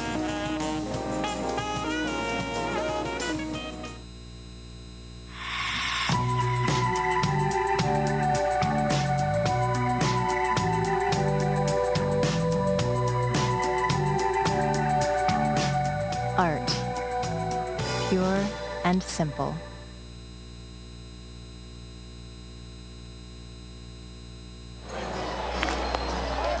What a beautiful day for baseball here in downtown Winnipeg, but it's another tough afternoon for the Goldeyes hitters. Marquise Fleming has pitched an extremely good ball game and done a tremendous job for these Lincoln Saltdogs here this afternoon. We go to the bottom of the 5th inning. For the Goldeyes, it'll be Ryan Pineda, Jordan Gaida, and Tyler Kuhn to face a young man with a whole repertoire of change-ups and sliders and off-speed pitches that have kept the Goldeyes on their heels. No runs on 2 hits and an error for Winnipeg. 2 runs on 2 hits for the Saltdogs. Those 2 runs came on no hits in the 4th inning. Yeah, the old curse of the leadoff walk and a hit batsman, and that sort of started things unraveling for the Goldeyes, and a couple of lack of execution, for lack of a better term, on a throw or on one of the catches, and on a stolen base attempt where Luis Allen just airmailed it into center field. 1-1, the count to Ryan Pineda. Pineda today is 1 for 1. He singled back in the third inning, got the Goldeyes' first hit of the ball game. Kind of a soft line drive the other way, and it got into right field. He also stole second base, found himself in scoring position with nobody out, but they couldn't bring him home. 1 ball and 2 strikes to Ryan Pineda. It's the pitch by Fleming. It's outside, 2-2. You mentioned it a couple of times today, Kenny, the starting pitching on this ball club, this Lincoln team, is very, very good. Oh, it's outstanding. Again, you can tell that Ken Oberfell, started forming his roster around his staff. They've just been outstanding. It's a ground ball to third. Kevin Howard, nice play. Fires to first and fires it away. The ball bounces back out to Ian Gack, but there was no desire on Pineda's part. It's been ruled a hit so far. I think this is a play that Kevin Howard would say that he would need to make 9 times out of 10. Spins easily has plenty of time to throw at Pineda. Oh, that's a throwing error. That has to be changed. That's not a base hit. That has to be changed to an error on third baseman Kevin Howard. It is officially the Goldeyes' third hit of the game, but there is no question. He almost could have rolled it over there and got Pineda. He had plenty of time to throw. It was a bad throw. First pitch to Jordan Guida is in there for strike 1. Yeah, it wasn't a routine to play to get over there, but after he made the turn and the pirouette, he had lots of time to get Pineda, who was still about 5 or 6 steps away from the bag by the time the ball scooted past Ian Gack. Pitch is in there quickly, strike 2. So Jordan Guida fouls behind 0-2 to Marquise Fleming. And Fleming has had that bounce back ability all day as well, hasn't he? No question. He has really commanded himself well. A real good mound presence for the right-hander. Swing and a miss. He struck him out. So for the second time today, Jordan Guida down on strikes, and Guida has had real trouble with that changeup. That was a real good pitch, Scott. Caught him in on the hands. It was a pitch on the inner half, and but as you mentioned, very defensive swing. That changeup looks like a fastball coming out of his hands. Real good. Look at the movement. That's just fantastic movement right there. What a great pitch. So 1 away. We're back to the top of the order, and Tyler Kuhn. Pitch to Kuhn, foul back. 1 strike to the Goldeyes shortstop. What's impressed me most about Kuhn is not only is he a solid hitter, he is a tremendous fielder. He's a scrappy player. I love the way he plays the game.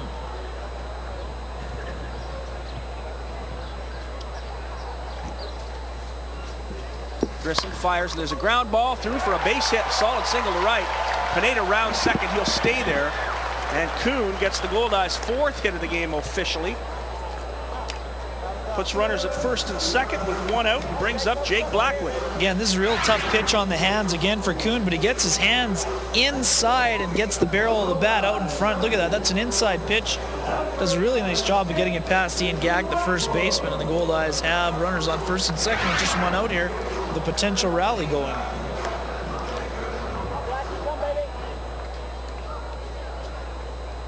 This is the exact spot that Jake Blackwood was brought in to deliver in, Scott. And he popped out to the pitcher back in the 3rd inning. So Blackwood with a chance to redeem himself right here. Runners at first and second. Just 1 out. Here's the pitch to Blackwood. It's low and inside for ball 1. And Jake Blackwood would take a walk at this stage of the game too. The Goldeyes need base runners. And he was fooled by that changeup in his first at bat, no question about it. Or pardon me, his second at bat when he popped out.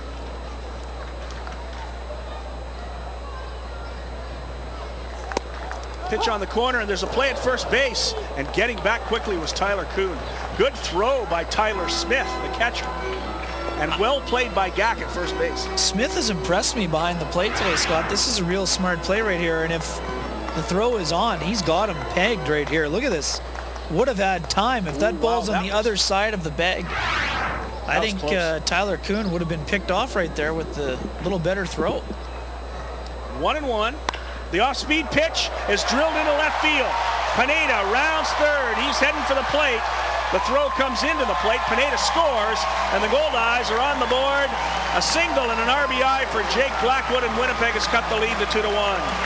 Oh, there it is. Jake Blackwood works himself into a good hitter's count, gets a hanging curveball up in the zone, doesn't try to do too much with it, just hits it hard, past the diving Howard, and the Goldeyes get on the board as Ryan Pineda on his horse scores ahead of the throw to cut into the deficit. So this time, although Blackwood popped out the first time in that situation, this time he does redeem himself, gets the base hit, drives in the run, and the Goldeyes, as Kenny said, on the board now, trailing 2-1. Hanging mistake, and he made him pay for it right there, Scott. So here comes Ray Sadler. Same situation, runners at first and second, and one away. Pitch from Fleming, and there's a ground ball in the hole again. This time, a good play by Howard. Gets the second runner at second base, Blackwood, for the second out of the inning. Sadler is safe at first. And on to third base goes Tyler Kuhn. That's a real good defensive play right there by Howard. He missed the first one, or it got past him, but not this one right here. Looked like a slider down. Good scoop, slides, and knows that his best play is his shortest throw over to second base, gets Blackwood. Again, although we've mentioned before, Scott, the batting average a bit low for Blackwood, but he has 15 runs driven in already, so he has been productive at the plate. Well, there's no question about that. Runners on the corners now with two away for Luis Allen. Fleming gets the sign. Here's the pitch. Swing and a miss. Strike one. There's that changeup again. Fooled him. He was so far out in front, couldn't stop.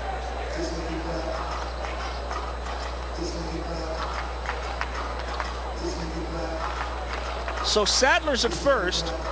Kuhn's at third. Allen doubled his last time up.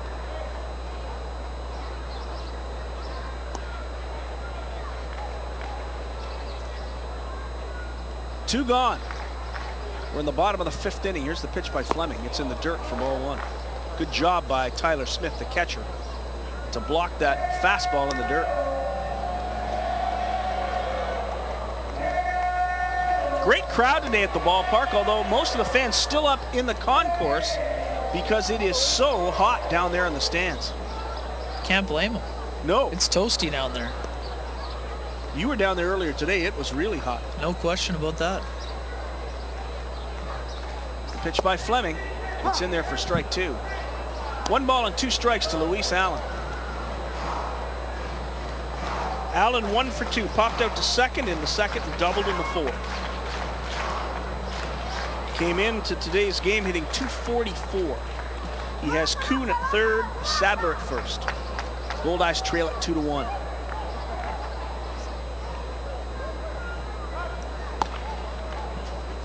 Fleming keeping Sadler honest at first base. Allen's gonna have to shorten up his swing now, Scott, with the 2 strikes here and 2 down. Gonna have to protect that plate.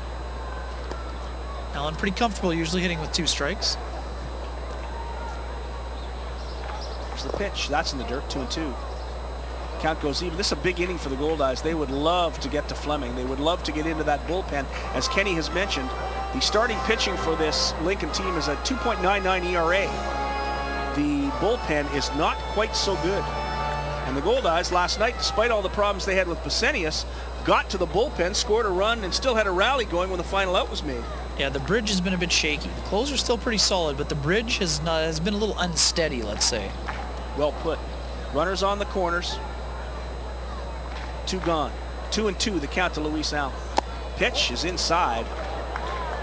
Ball 3. Count goes full now to Luis. Sounded like it almost hit him. Did. Sounded pretty close. I think Luis turned to the home plate umpire, Steve Linton, wondering if it maybe hit part of it. The jersey, it sounded like at least.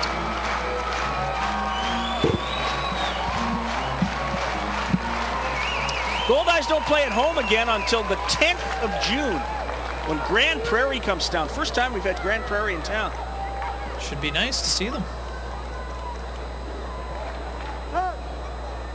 Time called. The Goldeyes will get on the bus right after this game, head out to Sioux Falls, South Dakota. Play the Sioux Falls Canaries on Monday, Tuesday, Wednesday, and Thursday, and then play the Fargo Moorhead Redhawks Friday, Saturday, and Sunday.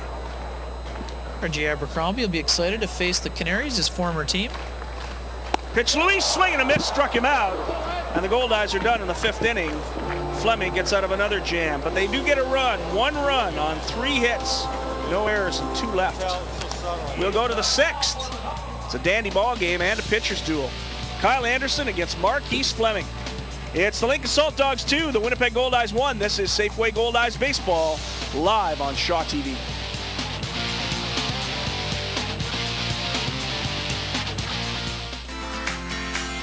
Today's game is brought to you by Boston Pizza. Visit Goldeyes.com, the official website for everything you need to know about your Winnipeg Goldeyes. Check out the players, the front office, and even the Safeway Goldeyes baseball broadcast schedule on Shaw TV. It's all right there at Goldeyes.com.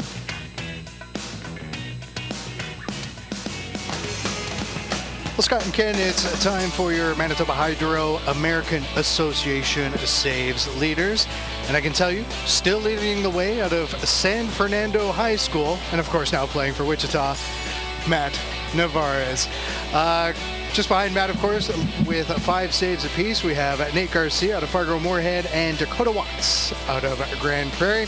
And then tied with 4 apiece, we have Alan Durant out of Sioux Falls and Dan Sattler from St. Paul. Now, Scotty, of course, you were inviting people to join us on social media, and I've got a couple of tweets to share your way, guys, from Jeff Hepner at Blue Bomber 6. Perfect weather for my first trip of the season to the ballpark. And we have one here from Jensen Collin, and this is for those of you who have decided to stay at the comfort of home to watch this game. Pride Festival, Farmers Market, and Goldeyes game all happening at the Forks at the same time. This is madness. Back to you guys. It is a mad Sunday afternoon, and the Winnipeg Goldeyes in a dandy ball game with the Lincoln Saltdogs. Lincoln leads it 2-1. Kyle Anderson has pitched brilliantly for Winnipeg. The Saltdogs have 2 runs on 2 hits and no errors. The Goldeyes a run on 5 hits and 1 error. The Saltdogs' 2 runs were all scored in the 4th inning without the benefit of a hit. Manufacturing runs at its finest right there. Start throwing the ball all over the ballpark, and stuff happens. So we go to this top of the 6th inning. Kyle Anderson will face Ian Gack, Kevin Howard, and Matt Forgach. And this is the toughest part of the order. He got Brian Joint to end the 5th inning, but now he gets the big guy Ian Gack, and he's struck him out in the 1st and then hit him in the 4th. So at least he gets him with nobody on base. First pitch to Gack misses low, ball 1. Gack wasn't real thrilled about getting hit either. No, because it's where he was hit. Try to put a charge into one here if he gets a pitch he can handle. Anderson delivers. It's foul back. But hey, you have to pitch Gack inside. If you can't pitch him inside, he's going to light you up. Oh, he's going to light you up. Jason Jarvis last night threw a couple over the plate, and they bounced off the little work shed in behind the Canada Inn sign. That's a long blast for going the other way. Long way going the other way. 1-1, the count to Gack. Here's the pitch. Swing and a miss. The changeup, and Gack looked like the Goldeyes against Marquise Fleming. Way out in front of that pitch. Certainly fooled him with that one.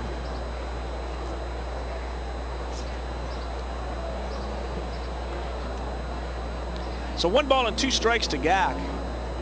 It's got to scare a pitcher, and that ball's just hanging up there. Fastball, swing and a miss. He struck him out. 84-mile-an-hour fastball coming off the change. And for the 2nd time today, Kyle Anderson has struck out Ian Gack. Pretty impressive tally, that's for sure. He has really done a nice job today, Scott. I mentioned it earlier, just the 2 hits for the Saltdogs so far. Very solid right there. Really good late movement on that pitch, Scott. And Gack was very late on it. I think he was thinking change. Didn't get it. So here comes Kevin Howard, who has grounded out to 2nd and was safe on a fielder's choice, stole a base back in that 2-run 4th inning. There's a line shot into right field right at Donnie Webb. He hit it hard on a line, but Donnie Webb didn't have to move very far to make that play. No. Well positioned by Tom Baith. Hard hit ball, but again, there's a slider, it appears. Hit hard, but Webb playing him perfectly in right field. Hauls it in easily. So 2 quick outs for Kyle Anderson here in the 6th, and he'll face Matt Forgach. First pitch to Forgach is foul, over the roof, onto the road, and into the Forks. Right into the middle of the madness. Where there's a lot of people, Scott. a good place to be. In the middle of the madness. There's a long fly ball hit into deep, deep right center field, and Reggie Abercrombie, who plays as shallow as I've ever seen a center fielder in this ballpark, gets on his horse and gets back to get it. That was hit hard, but Abercrombie hauled it in. Let's have another look. This is why he can play shallow, Scott. He's got that great range out in center field, and again, he tracks the ball very well, got a good jump on it, and gets there rather easily because of his speed. Tremendous defensive play by Reggie Abercrombie that he made look easy, as Kenny pointed out, because of his speed. We'll go to the bottom of the 6th inning. We've got a great ball game for you this afternoon. It's Lincoln 2, Winnipeg 1. This is Safeway Goldeyes Baseball, live on Shaw TV.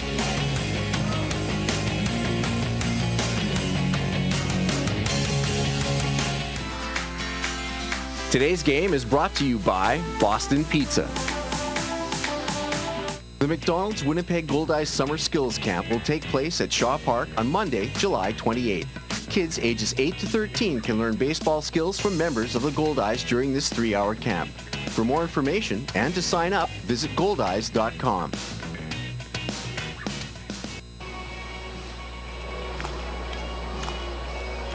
As was mentioned in the last tweet sent to us, it is a perfect day at the ballpark. And the fans are loving every minute of this one. It is Hall of Fame Day here at Shaw Park, where the historic stars of Manitoba baseball were honored before the game, brought out onto the field, including our guest back in the 5th inning, Don Marks. Some great stories with that team. How about that? That's just a great story.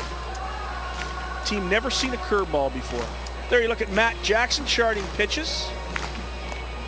Jackson will be throwing the first game of that road trip against the Sioux Falls Canaries tomorrow night.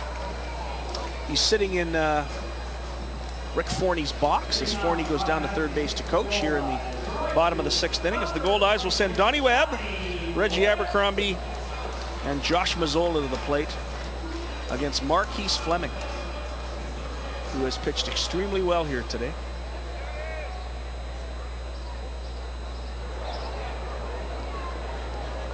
Both pitchers have been terrific. Kyle Anderson has a 2-hitter going through 6. Pitch by Fleming, it's foul back.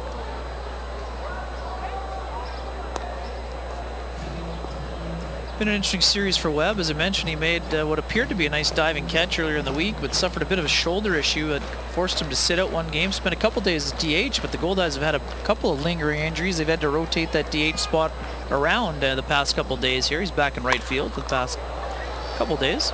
Slow ground ball to Gil Martin. It's short. He fires to first. They just get Webb by half a step. Real good hustle. He gets down the line rather well. He's another one of those guys that really just loves to play, loves to come to the park. Plays the game hard. Yep. It's not hit all that hard going the other way. Kind of fooled him out in front a bit, but really good hustle out of the box. Gil Martin fields it cleanly. Realizes he better get it over there quickly because Webb is moving down the line. Gets him by about half a step. So here comes Abercrombie, who's 0 for 2. He has not been able to handle this slow stuff he's getting from Marquise Fleming.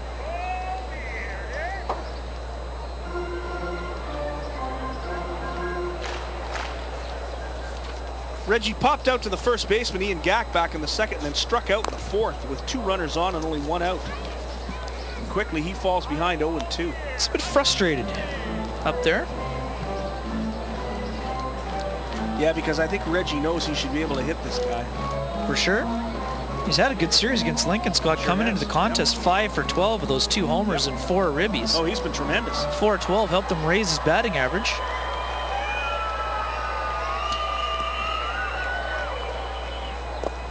That pitch is in the dirt. 1 ball and 2 strikes. Does have 4 home runs already. Although the batting average not quite where he'd like it. 10 driven in. Well, he's among the league leaders. Travis Denker in Laredo leads everybody with 6. Swing and a miss. Struck him out, and Reggie strikes out for the second time in the ballgame. Abercrombie and Ray Sadler both have 4. They're tied for third, with Devin Goodwin also of Laredo. That ballpark, from what I've been told, a bit of a hitter's paradise, I believe. A paradise. A bandbox, if you will. Small park, balls fly out of there rather quickly. Here's Josh Mazzola. First pitch from Fleming is in there for strike 1. Mazzola grounded out to the pitcher and grounded out unassisted to third base as Kevin Howard made an easy play on Luis Allen at third. There's another pitch right down the middle, and quickly Mazzola falls behind 0-2. No balls and 2 strikes. It's been a very impressive performance, unlike yesterday in the terms of how it's being pitched, but boy, oh boy, a lot of similarities between those two in terms of how effective they have been against this usually fairly potent Goldeyes lineup. Mazzola chops one into the photographer's booth. Cameramen don't even flinch. Professionals. 0-2, count remains. There's a pitch, grounded foul into the still photographer's booth. They do flinch. In the series, Mazzola against Lincoln, 3 for 15 now. Tough homestand overall. 4 for 25. 0-2, the count to Josh. Pitch by Fleming. That's outside. 1 ball and 2 strikes. Mazzola's been battling a bit of a knee problem as well, from what I gather. Hurt himself the other day running down the line. But he stayed in the lineup. Off-speed pitch almost hits him. 2-2.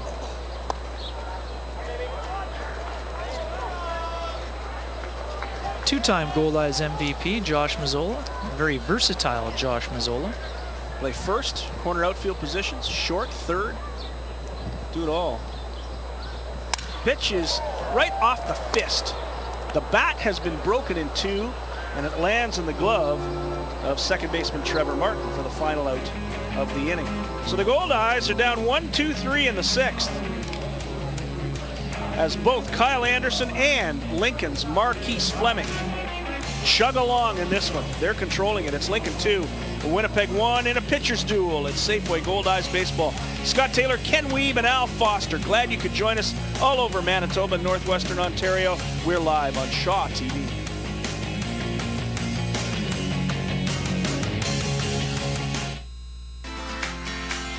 Today's game is brought to you by Boston Pizza.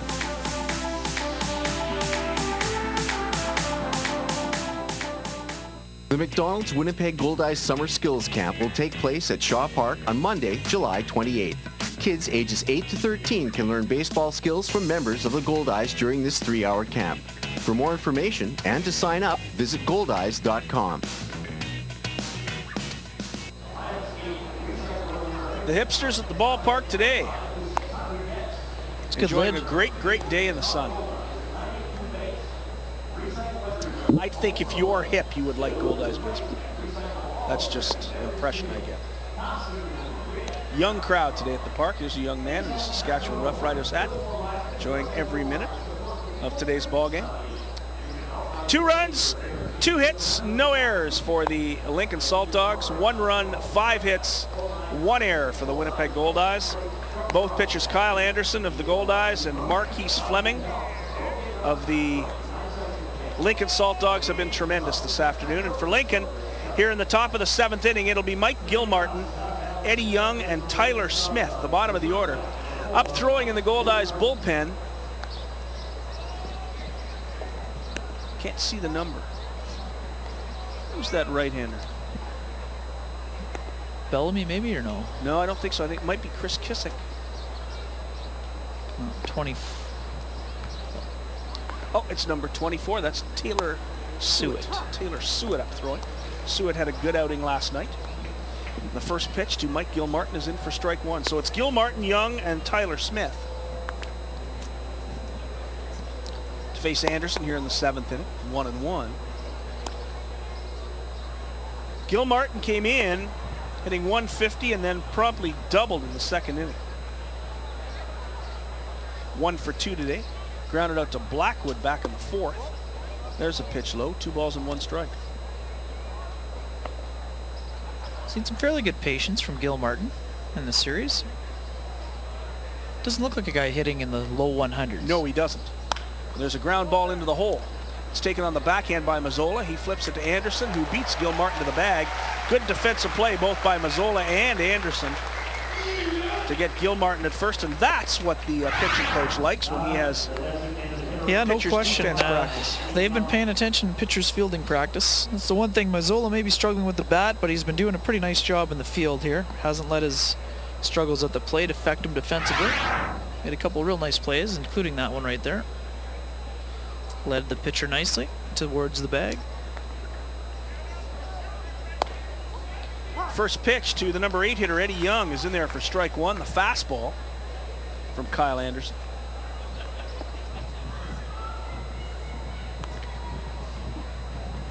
Anderson has been dealing today. Another one in there for a strike. Kyle Anderson, the Californian, just turned 24 years old last week. 6'2", 205.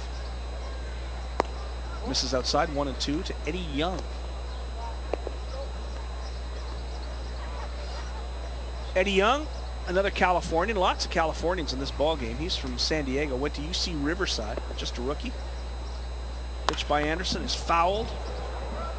Out of play, off the face of the Sky Suites and down into the crowd, section B. One ball and 2 strikes to Eddie Young. 1 away. We're in the top of 7. Off-speed pitch is grounded right at Jake Blackwood. He handles it cleanly, fires to Mazzola, 2 away here in the 7th. Kyle Anderson has really been in control in this game, Scott. I know we've mentioned it a lot, but boy, oh boy, he has been very effective. And Rick Forney has seen his last pitch.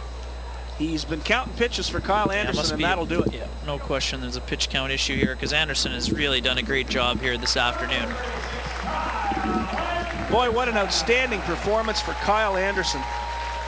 You look at the youngster, the Californian, great kid, done a great job.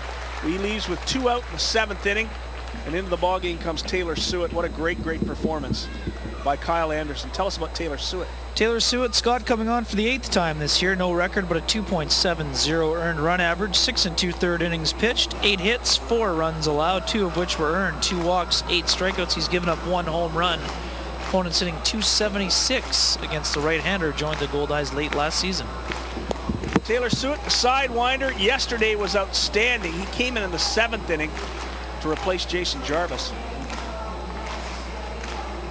We mentioned it a bit in the opening, Scott. Anderson started the year sort of the swing guy in the bullpen, but Rick Forney doing a great job after losing Edgar Osuna last year in training camp with that weird injury. He sort of had to scramble to find another starting pitcher. Instead, this year, bringing in 6 starters to compete for those spots. Anderson started in the bullpen, but again, he was quickly needed when Ethan Hollingsworth could not make his first start of the year after that ankle issue. And he has just been fantastic since joining the starting rotation. He certainly has. And was absolutely outstanding today. 1 shaky inning in the 4th, and he seemed to get a little bit rattled because his defense kind of let him down, and it was one bad throw by Luis Allen. And then a ball that should have been caught. Yeah. And just, I thought Anderson pitched brilliantly today. There Fantastic. He is. The youngster has every right to be happy and smiling and enjoying the afternoon, sitting beside the trainer, Stephen Waddy, and Nick Hernandez, another Goldeyes starter. Nick Hernandez spent a lot of time working with Jamie Vermillion, the pitching coach today, leading into his next start in the bullpen. So Taylor Suet is on, and the 3rd hitter in the inning will be the number 9 hitter in the lineup, Tyler Smith, the catcher.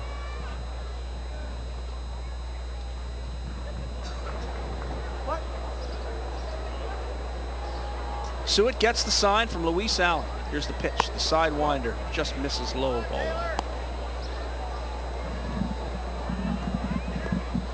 1. As we were mentioning, Suet came in and pitched yesterday, pitched 1 complete inning. It was spotless in the 7th.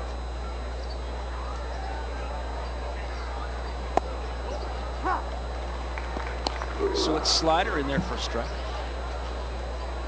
1-1 to Tyler Smith. Tyler Smith is 0 for 2 today, grounded out to the shortstop back in the third, and then hit what looked like a double in the 5th inning. And Donnie Webb reached out and made a great catch. And he's just hit another fly ball to Donnie Webb. This one a little easier to handle. Yeah, that's a can of corn, and that'll end the inning. So Taylor Suet comes in, throws 3 pitches, and easily takes care of Tyler Smith. Nothing across in the 7th inning for the Lincoln Saltdogs. So we'll go to the bottom of the 7th. It's Lincoln 2, Winnipeg 1. It's Safeway Goldeyes baseball on a beautiful day in downtown Winnipeg. It's live on Shaw TV.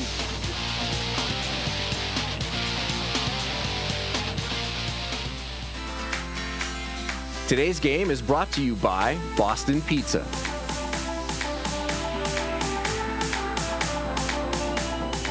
Time now for the 7th inning stretch, brought to you by the Dugout Goldeyes Souvenir Store. 2 locations to serve you right here in Shaw Park is Goldie, Goldette, Allison Pattison, Big Dan, everybody leading the fans in the ballpark through the 7th inning stretch.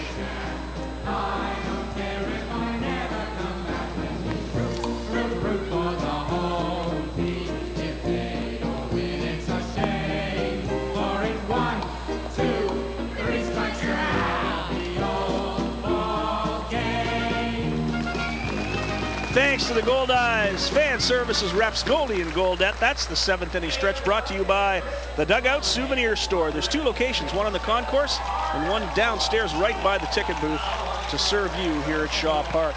So we'll go to the bottom of the 7th inning. It'll be Ryan Pineda, Jordan Gaida, and Tyler Kuhn to face Marquise Fleming, who has been superb today. Tom Vaith hustling down to first base in the first base coach's box. He has a little bit longer run than Rick Forney has to walk out to that third base coach's box.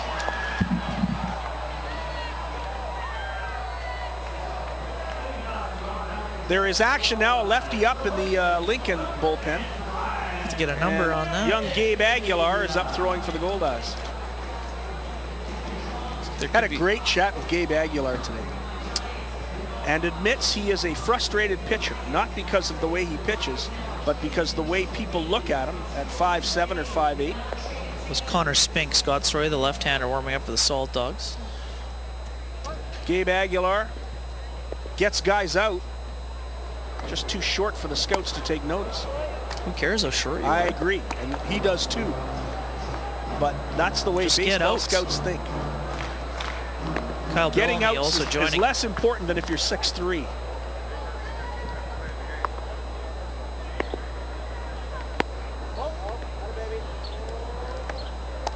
One ball and 1 strike to Ryan Pineda. Kyle Bellamy, the right-hander, also starting to warm up in that Goldeyes bullpen. Pitches outside. 2 balls and 1 strike to Pineda. Ryan Pineda today has had a good day. He has 2 hits, stolen base, scored a run. He has not had the same trouble with Fleming as the rest of the Goldeyes. There's a pitch high, and it's 3-1 now to Ryan Pineda. He went the other way with the 1. Yep. Really did a nice job.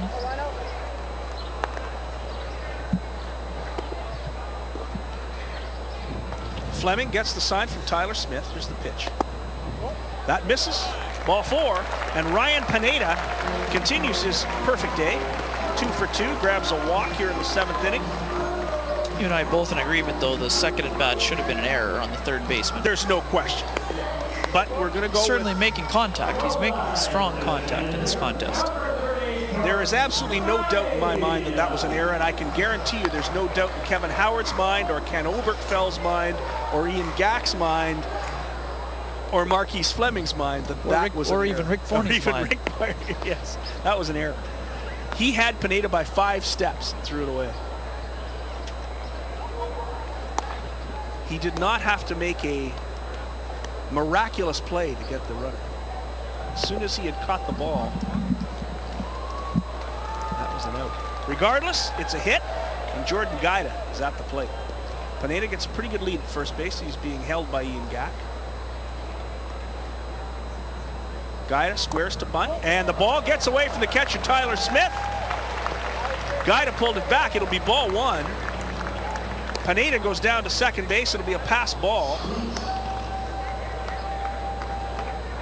So the pass ball gets Pineda to second. Let's have another look. Almost looked like a cross. Oh, that's just looked like he closed his eyes or closed his glove a little too soon. That is a play that has to be made. Tyler Smith has looked good behind the plate so far today, but he certainly would like to have that one back, Scott. That's a ball that needs to be caught. Pineda moves up into scoring position. It'll be interesting to see if Guida still has the bunt on here to try to get him to third, or if he swings away. He squares, he drops the bunt, and it's a good one. They'll have to go to first base to get Guida. That's exactly what you're supposed to do. Drop it, bounce it, force the pitcher to have to go to first base, and Jordan Guida gets the job done. Absolutely excellent, excellent work on the execution right there, Scott. That is precision at its finest. Showing it early, getting the bat out in front, cushioning it nicely, getting it down on the ground. You're not bunting for a hit, you're bunting to give yourself up to get that runner to third with fewer than 2 outs. Perfect execution by Jordan Guida and the Goldeyes, and the tying run 90 feet away with one of your best hitters coming to the plate. The infield is in. They're on the grass trying to protect against Tyler Kuhn, and Kuhn hits it exactly where he didn't want to hit it. Right at first baseman Ian Gack. Gack playing in makes the play. And now there's a runner at third with 2 out. A missed opportunity for the Goldeyes. Oh, no question about it. Kuhn a little bit aggressive in that situation, but again, he was expecting a pitch up in the zone. He hasn't had a lot of good pitches to hit today. Trying to be aggressive, and as it turns out, was maybe a little bit over-aggressive in this situation. Looked like a slider, not as much movement. Gack fields it cleanly, looks the runner back, goes to the bag for the second out of the inning, and we'll leave it up to Jake Blackwood. Blackwood has the only RBI for the Goldeyes today. First pitch misses outside, ball one. So Jake Blackwood back in that 5th inning, singled with Ryan Pineda in scoring position, scored Pineda, and got the Goldeyes only run batted in this afternoon. So Blackwood 1 for 3, but a chance here to drive Pineda in one more time. Pitches in the dirt, ball 2. 2 balls and no strikes to Jake Blackwood. Change up there in the dirt. Fleming hoping that he can catch Blackwood by surprise, does not. Now it's all in Blackwood's hands right here. He got up in the count earlier in the contest, was fooled, but been a little bit more patient here. His last couple at bats, had some good swings. And as you mentioned, had that run driven in as well. Pitch by Fleming, and it's popped up.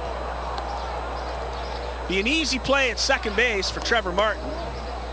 And the Goldeyes squander a great opportunity here in the 7th. No runs, no hits, just a walk, no errors. One man stranded at third base. They had a runner at third with 1 away.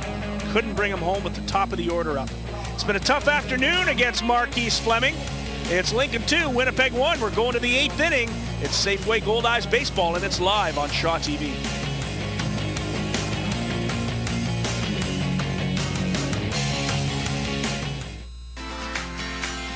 Today's game is brought to you by Boston Pizza.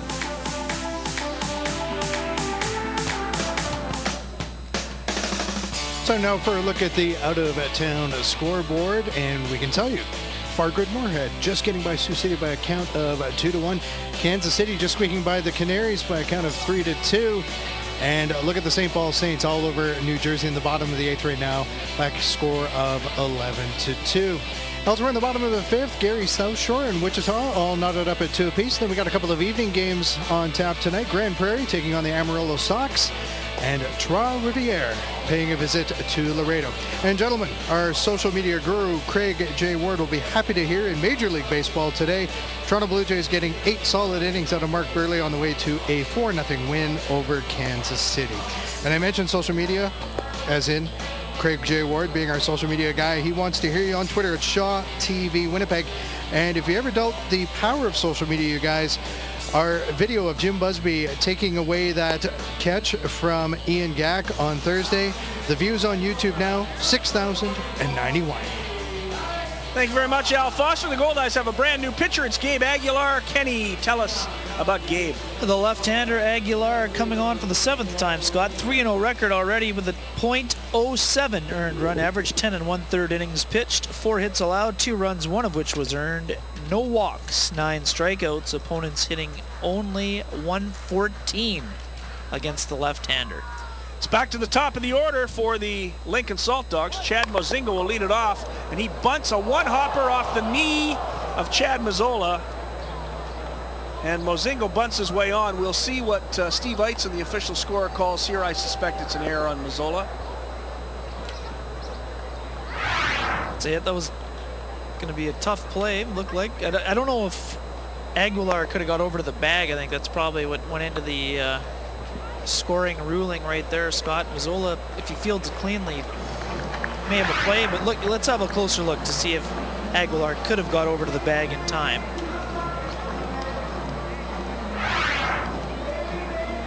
Sort of catching everyone by surprise here. This is not a sacrifice. This is bunt for the base hit a la Max Poulin back in the day. It was going to be a very close play if Mazzola comes up with it cleanly. He does not. It's ruled a base hit, and that will be the end of the line for Gabe Aguilar. So Gabe Aguilar faces one batter, gives up 1 hit. It's a bunt single. Chad Mozingo goes to first base with nobody out. Trevor Martin will step up next, and Kyle Bellamy is the brand new pitcher for the Goldeyes. Tell us about Bellamy. The right-hander brought in to be the closer this year, Scott, coming on for the 8th time. 1-0 record, 6.35 earned run average. He has 2 saves, 5 2/3 innings, 4 hits allowed, 5 runs, 4 of which are earned. He's walked 6, 3 strikeouts. Opponents hitting just .211 against him. He's also hit 3 batters, Scott. Rick Forney saying the other day, perhaps Bellamy might be more comfortable in the setup role compared to the closer's role. I'm not 100% sure if there's been an official announcement made, but Chris Kissick has had a little bit of work as the closer this week. It's good to have options. That's certain. So Kyle Bellamy, another sidewinder like Taylor Suet. His is a little different. Taylor Suet tends to get down, almost throws it from off the top of the mound. Bellamy's just a guy who gets down. He's a tall pitcher and gets way down in his delivery. Still kind of delivers at 3/4. 3/4 arm when you look slot. at it, but it's very unique. It's a unique delivery. Quite a bit of movement as well.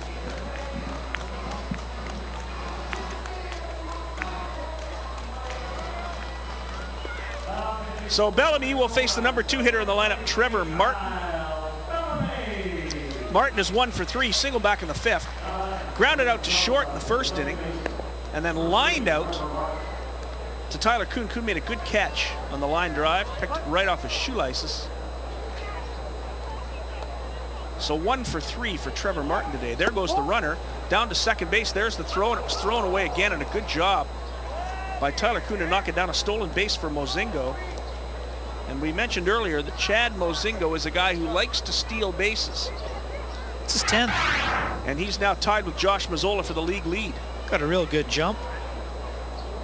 Allen comes up throwing, throws on the wrong side of the bag, or a little bit too far away from the bag. Kuhn keeps it in front of him though this time. There's one chopped foul. Good catch by a fan. Nice job, gives it to Youngster. Great catch. 1-1, the count on Trevor Martin. Martin trying to go the other way, try to advance the runner to third as the Saltdogs try to play an insurance run here. Great slider, fouled off. Bellamy gets down and throws that pitch from way down, and it kind of slides into the hitter and away from him at the plate. It's a pitch that's very tough to hit. Certainly some movement there, no question. But it's the delivery that's the most interesting. There it is again, and that's it right off the end of the bat. Sweeper, the sweeper. Bellamy already faced the Saltdogs 3 times this year, Scott. He has a win and a save against them in 2 innings of work, given up just 1 hit, walked 1, struck out 1, faced 6 batters. And I know you're a big fan of the high socks. Bellamy's got the high socks. Gotta love it. Good tribute on Hall of Fame Day. It's the way it should be. There goes Mozingo again, and the ball's fouled off. Mozingo had a huge jump on Bellamy.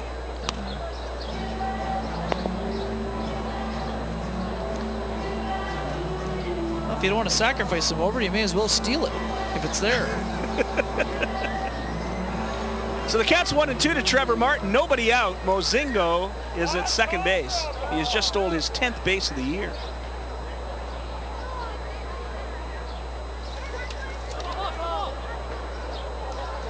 Mozingo fakes as if he's going. Tyler Kuhn steps behind him, and Bellamy steps off. Scotty, 4 of those 10 steals have come against the Goldeyes in the 7th meeting between the two clubs. Of course, the teams have played 17th game of the year this year, and they played against each other 7 times. There's that swerve again. An easy play to Tyler Kuhn for the first out, but a great pitch by Bellamy. All Martin could do with it is hit it to Tyler Kuhn. That's about one of the only places that Martin did not want to hit it, Scott. Real tough slider. Couple hops to Kuhn allows him to look the runner back and get the ball over to first. It's not the slurve so much as the swerve. It really sweeps across the front of the batter's eye. It's a great pitch. Here's Brian Joint. 1 away now. Mozingo still at second base. And that is drilled. It is hit a ton, and it is gone onto the screen. A 2-run home run for Brian Joint, and suddenly this 2-1 ball game is a 4-1 ball game. And Joint, who has been a pretty solid hitter throughout this series, he hit his first home run of the year yesterday and his second home run of the year right here. Just sizzling, Scott, against the Goldeyes, both in this series and in the season. Just absolutely doing a fantastic job. That's 12 hits now in 26 trips against the Goldeyes this year. This home run brought to you by Home Run Sports. Home Run Sports, proud sponsors of your Winnipeg Goldeyes at 20 de la Seigneurie Boulevard in St. Vital, Manitoba. And there is another fly ball hit off the end of the bat. On comes Reggie. He'll not get there, and it'll go as a bloop single for Ian Gack. Hit right off the end of the bat. When you've had 2 strikeouts and been hit once, that'll look like a line drive in the morning. Sure will. Right there. But Joint, as we mentioned, Scott, what a series. 7 out of 14 in this series against the Goldeyes, and that ball is laced very close to the Donnie Smith number. I was going to say, it reminded me a little bit of Bull Durham. It looked like he knew that pitch was coming. He just sat on him. He sat on the slider and just drilled it. Caught a little bit too much of the plate, a little too far up in the zone. There's another one hit off the handle of the bat. That's right at Ray Sadler, just below the barrel. That one hurts. And it's the second out of the inning, and here comes Matt Forgatch. We said it earlier, Scott. When they lost John Gaston for the series with that oblique injury, someone had to step up for Ken Oberkfeld's club. He moved Brian Joint up in the lineup, and he took full advantage moving into that 3-hole in the lineup, and he's just been tearing the cover off the ball this series. There's that slider again. It's in there for strike 1. There again, that one, the location was a lot better, closer to the knees than the belt. Runner at first, 2 away. Swing and a miss. That was a change. 68 miles an hour. Good pitch by Bellamy. And it's 0-2. Brian Joint has had a great week. Swing and a miss. He struck him out. Kyle Bellamy not happy with himself. He gets the last 2 hitters he faces easily. But he gives up 2 runs on that home run by Brian Joint. For Lincoln in the inning, 2 runs on 3 hits. There was, of course, that bunt single off of Gabe Aguilar to start it off. There were no Goldeyes errors and 1 man left on base. So we go to the bottom of the 8th inning. And the Goldeyes now in a little bit of stress. They trail it 4-1. This is Safeway Goldeyes Baseball, and it's live on Shaw TV.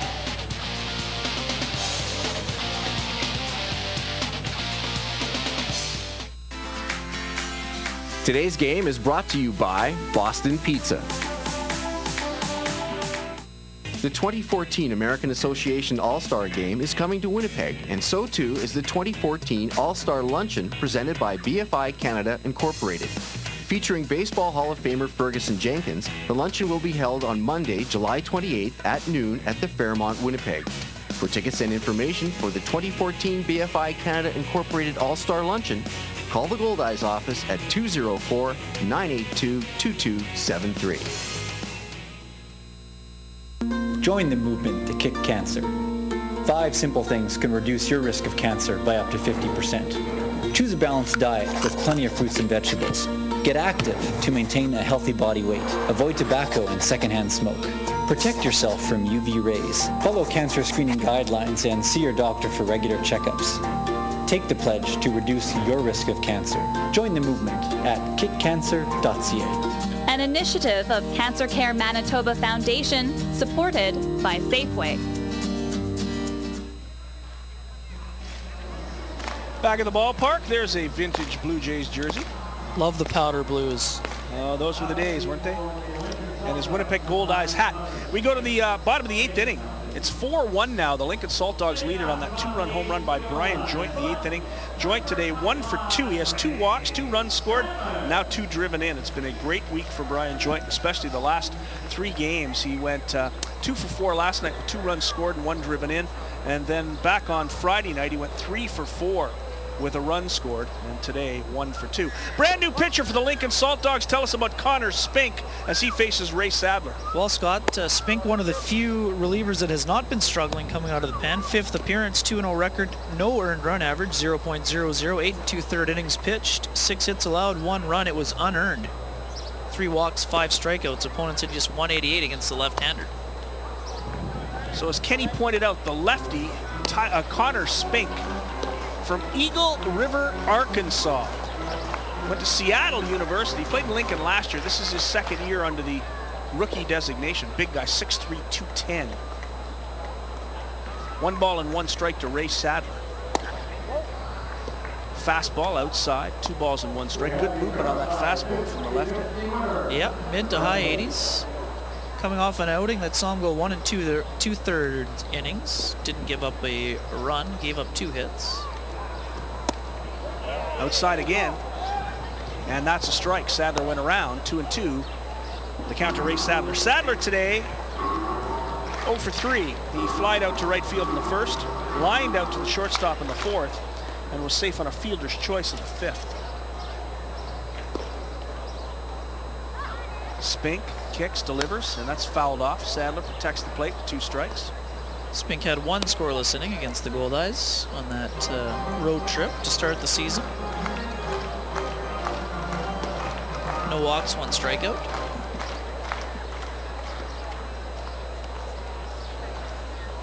Spink gets the sign from Smith. Here's the pitch. It's way inside, and the count's full to Ray Sadler. Sadler working the count. And there is more action in that Lincoln bullpen. Guessing that's Schuler warming up for the 9th. He's the closer, Marshall Schuler. Spink's pitch is popped up, hit a mile in the air by Sadler. Gil Martin at short calls it and makes the catch. We have 1 away here in the 8th inning.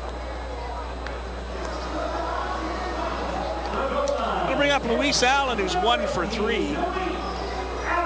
Popped out to the second baseman in the 2nd inning. Doubled in the 4th and struck out to end the 5th inning with runners at 1st and 3rd.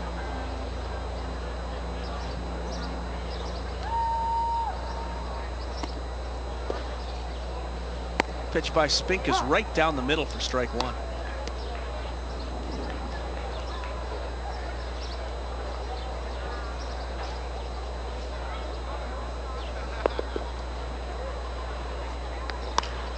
Ground ball to the 3rd baseman, Howard. He'll have an easy play to first base to get Luis Allen. That's the 2nd out of this 8th inning.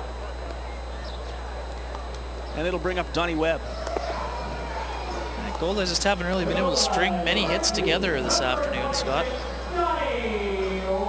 Real good starting performance from Marquise Fleming, and the bullpen so far has been able to hold up for Ken Obertfeld's Lincoln Saltdogs.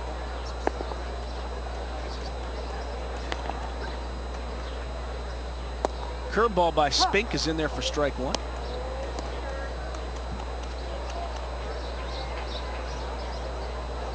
Two away. We're in the bottom of the 8th inning. Goldeyes trail at 4-1. Connor Spink on. second pitcher of the day for Ken Obergfell's Lincoln Saltdogs.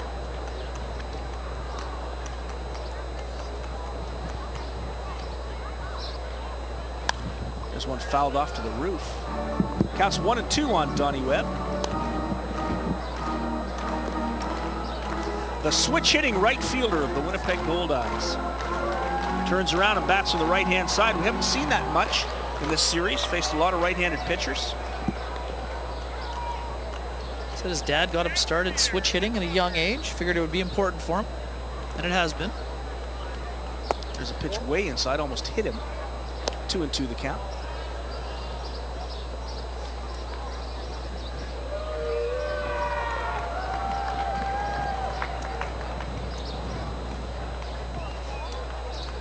Spink forces a ground ball, exactly what he wanted, to Martin at second. Webb hustling, but he can't beat the throw. And another 3-up, 3-down inning for the Lincoln Saltdogs. Connor Spink comes on and does the job in the 8th inning for Lincoln. And the Saltdogs cruising along. They have 4 runs on 5 hits and no errors. The Goldeyes 1 run on 5 hits and 1 error. We'll go to the 9th inning here at Shaw Park. Safeway Goldeyes baseball, and it's live on Shaw TV.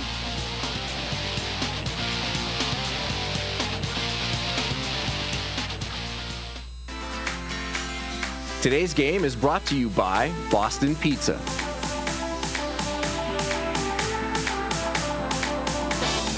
It's time now for today's slide of the game, brought to you by Manitoba Public Insurance. Kenny Weeb, tell us about the slide of the game. Yeah, back in the 4th inning, Scott Luis Allen came to the plate, dumped the ball into left field, and got on his horse to turn a single into a double.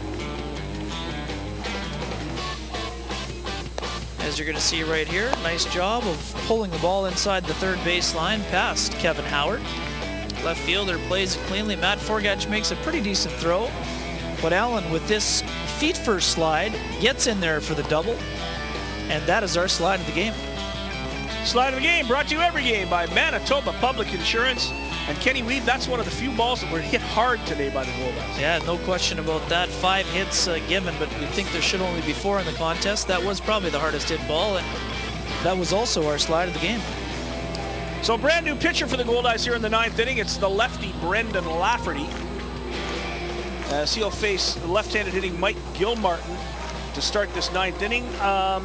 Tell us about Brendan Lafferty. Lafferty, as you see, great numbers, Scott. He's done a fantastic job in the Goldeyes bullpen. Coming on for the 10th time, no record, 1.29 earned run average, 7 innings pitched, 6 hits allowed, 1 run it was earned, 6 walks, 1 was intentional, 8 strikeouts, 1 wild pitch, 1 hit batsman, opponents hitting .231 against the lanky left-hander.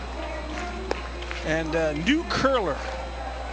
Learning how to curl this winter from Josh Drews, the Goldeyes bullpen catcher. Lafferty, the Californian, hadn't curled till he came to Winnipeg, spent much of the winter here. And next year will be a curler at Fort Rouge Curling Club on Josh Drews' team. So we'll have 2 lefties on the same team. Be interesting in curling. Don't see that much. No, you do not. Left-handed curling. Few, not that many. So for Lincoln here in the 9th, it's Gilmartin, Young, and Tyler Smith, the bottom of the order. Here's Lafferty's first pitch, and it's grounded right back up the middle. Blackwood handles it. He fires to first, and they get the hustling Gilmartin for the first out of the inning.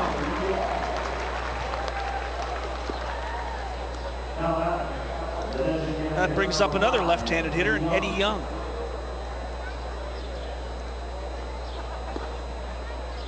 Goldeyes do have the 1 error today.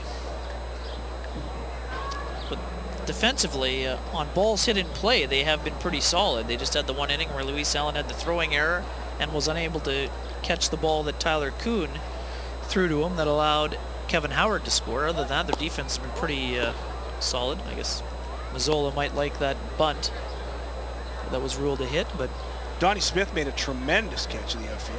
Outstanding catch. Yeah, that was Tyler fantastic. Kuhn has just been, Kuhn and Blackwood have been absolutely solid. There's a little pop fly. It's going to get foul. It's going to get out of play. 1 ball and 1 strike to Eddie Young. The Goldeyes head out onto the road right after this game. They go to Sioux Falls, South Dakota, Reggie Abercrombie's old stomping grounds. and they play the Sioux Falls Canaries on the 2nd, 3rd, 4th, and 5th, a 4-game series. Then they drive into Fargo and play the Fargo Moorhead Redhawks on the 6th, 7th, and 8th. The 9th is Goldeyes Golf Tournament, so Goldeyes Golf on Monday the 9th at Bell Acres, and then a 6-game homestand, 3 with Grand Prairie and 3 with St. Paul, is the next 2 weeks of Goldeyes action. So Grand Prairie on the 10th, 11th, and 12th, St. Paul on the 13th, 14th, and 15th. Tickets available at Ticketmaster. Here's the pitch, and it's fouled off once again, back into the parking lot. 1 ball and 2 strikes to Eddie Young. Lafferty working quickly. He's really been a great addition for the Goldeyes here these past 2 seasons. Last year set that franchise record, a single season record for appearances with 53 out of the bullpen. Here's the pitch, 1 hopper. Handled by Luis Allen. Coming up in the bottom of the 9th inning, if the Goldeyes are going to get back into it, they have to do it with the bottom of the order. Reggie Abercrombie, the number 6 hitter, Josh Mazzola, Ryan Pineda, and Jordan Gaida will be facing Marshall Schuler, the right-hander, the closer. There's one line right back up the middle for a solid single to center for Eddie Young. So Eddie Young gets his first hit of the day, the 6th hit of the day for the Lincoln Saltdogs, and that'll bring up the catcher Tyler Smith.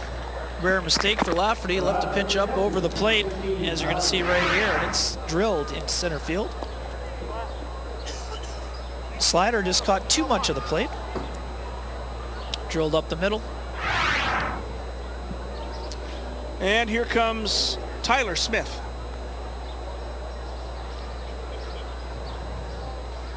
Lafferty checks the runner. That's lined foul into the bullpen. Scott and Ken, sorry to chime in. You were asking about left-handed curlers. Did you know the Oakville Curling Club every year hosts the Left-Handers World Championships in curling? In Oakwood? Oakville. Oakville, Ontario. You bet. There you go. That's something I didn't know. Nor did I. How many Manitoba winners, Al? I'll get on it. All right. No balls and 1 strike to Tyler Smith. There's a fly ball that's going to be trouble. Donnie Webb gets over quickly right at the foul line and makes the catch. Good job by Donnie Webb, correct that. We're back on Hall of Fame Day, and we're talking about a Hall of Famer, Donnie Smith. Indeed. Long-time Goldeyes pitcher. One-time teammate of mine. And a Hall of Famer. And a Hall of Famer. There's Donnie's number, retired here at the ballpark. Hall of Fame person as well, I might exactly, add. I agree. He's one of the great guys. 2 away, runner at first. Chad Mozingo, who's been nothing but trouble.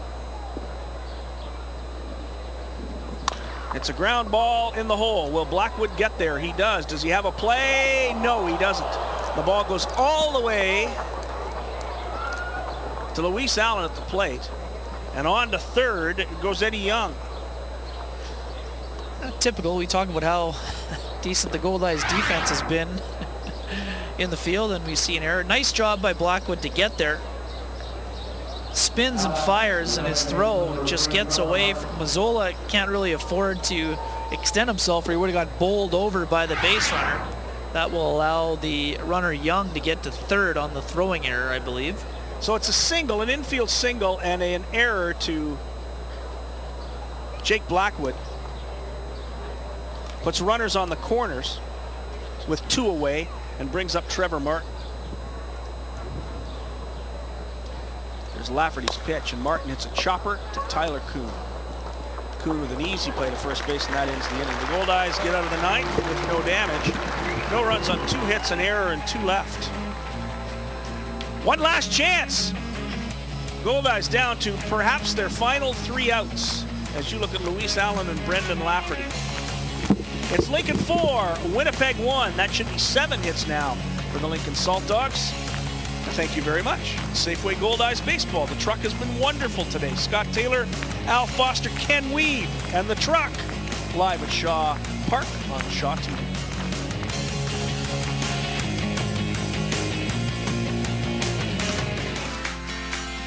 Today's game is brought to you by Boston Pizza.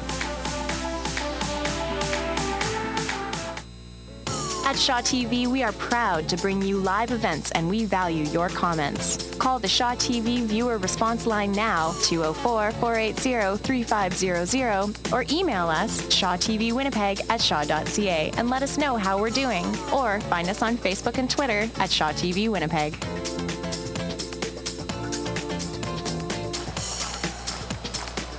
Back in the ballpark, the fans in the Sky Suites enjoying the afternoon.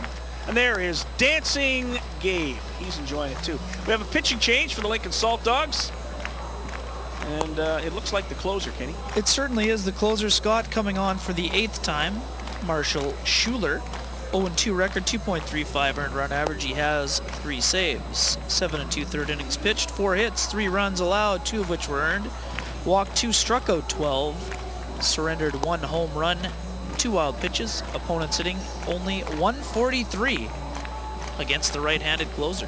The 2 earned runs came on Friday night. And the 1 home run came from the 2 earned runs as Reggie Abercrombie hit it over the fence to win it 5-4. And as he said after the game, that guy is a great closer.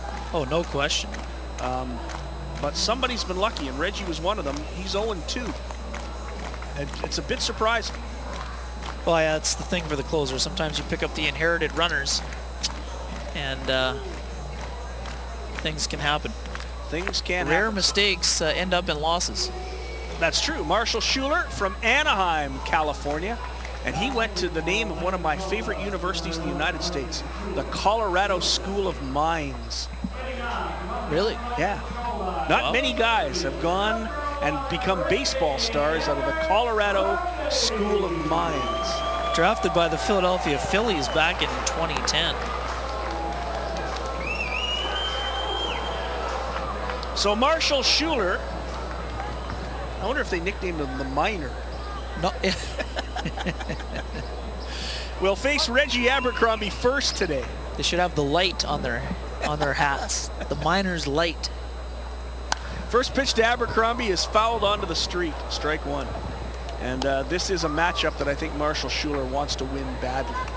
I don't think he wants to leave Winnipeg thinking of the home run he gave up to Reggie on Friday night.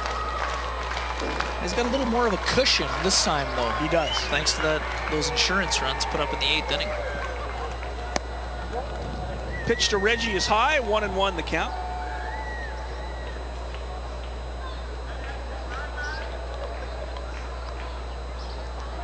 Goldeyes trail at 4-1. They need base runners here in the 9th inning.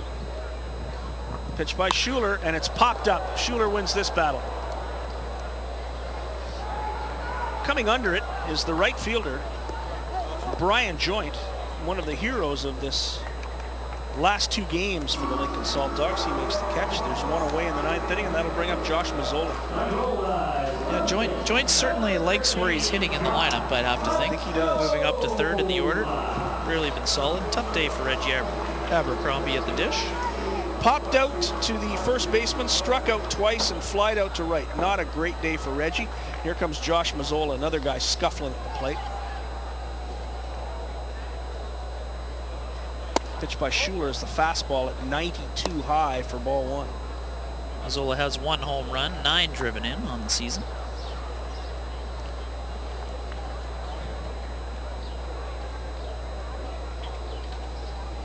Schuler kicks, delivers outside.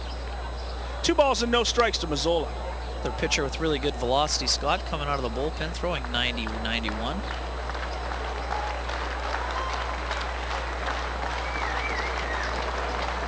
Crowd trying to get the Goldeyes into this one.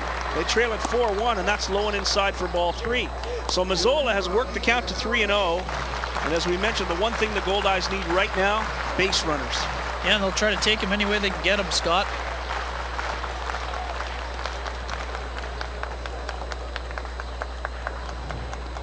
Here's Schuler's pitch. That's right down the middle for strike 1.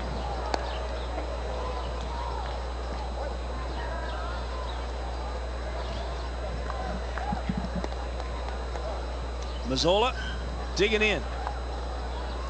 Pitch by Schuler, swing and a miss on an 89-mile-an-hour fastball. Count goes full to 3-2.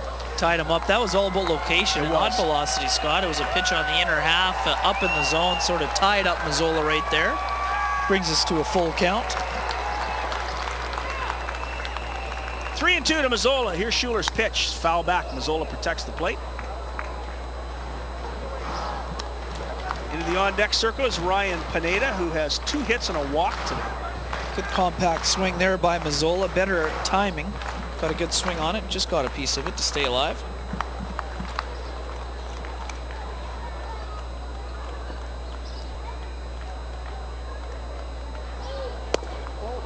Pitch misses. Ball 4. Mazzola draws a walk, so the Goldeyes get a base runner here in the 9th inning against Marshall Schuler, and that'll bring up Ryan Pineda.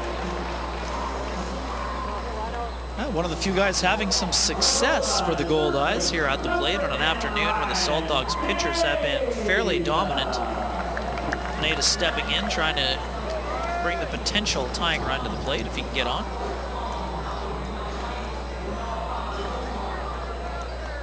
Four runs on 7 hits, no errors for Lincoln. 1 run on 5 hits, 2 errors for the Goldeyes. Mazzola with 10 stolen bases has a pretty good lead. Here's the pitch to Pineda. It's in there for strike 1. A 90-mile-an-hour fastball from Marshall Schuler.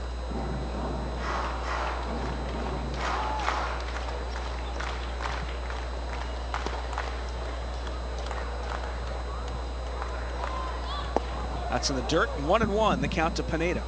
Pineda today singled back in the 3rd and stole a base, singled in the 5th and scored the only Goldeyes run, and walked in the 7th and was stranded at 3rd base when the inning ended. So 1-1 to Pineda. Mazzola good lead at first. Here's the pitch. Foul back. Pineda protects the plate. 1-2. Looks to me like Casey Harther has stepped into the on-deck. He has indeed. Casey Harther having a little bit of problem with his groin, but a great hitter has stepped in for Jordan Gaida. So Harther will bat for Jordan Gaida. And he's had a lot of success against Lincoln this year, Scott, in 4 previous games, hitting .467 against the Saltdogs. That's what the Goldeyes need right now. Pitch to Pineda. They may not get to Harther. Nope, Pineda beats it out. So the Goldeyes still have a runner at first on that double play ball. Pineda safe on the fielder's choice, and it goes 6-4 at second base to get Mazzola. But a double play ball, and Pineda beats it out to give the Goldeyes another opportunity. A little bit of life as Casey Harther comes to the plate.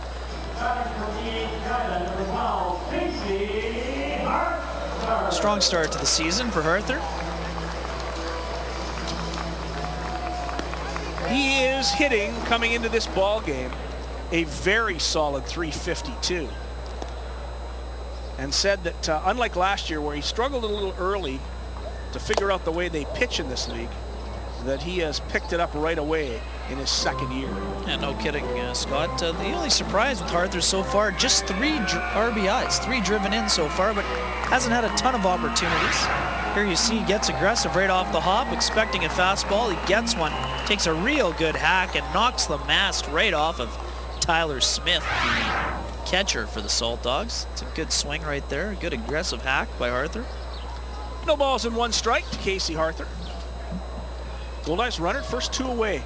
And that one gets away from the catcher. Tyler Smith comes all the way out in front of the plate and on to second base. Will go Ryan Pineda. It'll be a wild pitch.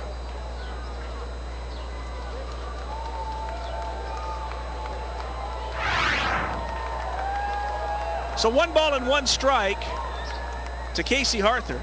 Pineda's now at second. 2 away. Goldeyes trying to figure something out here against this tremendous pitching of the Lincoln Saltdogs. Count goes to 2-1 on Harther.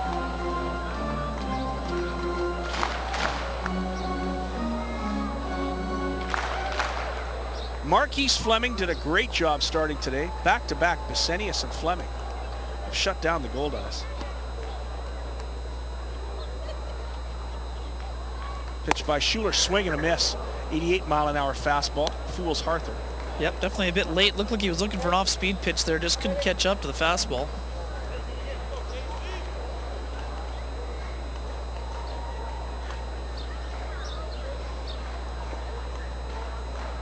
Pineda gets a good lead at second. Here's the pitch. Swing and a miss. He struck him out, and that'll do it. The Lincoln Saltdogs have evened the series at 2 wins apiece, beating the Winnipeg Goldeyes 4-1 this afternoon. For Lincoln, 4 runs on 7 hits and no errors. For the Goldeyes, 1 run, 5 hits, 2 errors. The winning pitcher, Marquise Fleming. The losing pitcher, and what a tough loss for Kyle Anderson, who gave up 2 runs in the 4th inning on no hits, and that'll cost him a number in the loss column. The save goes to Marshall Schuler, and the Goldeyes will head out onto the road after splitting this series and going 3-4 on the 7-game homestand. We'll be back right after this with the Safeway post-game show. The final score, Lincoln 4, Winnipeg 1.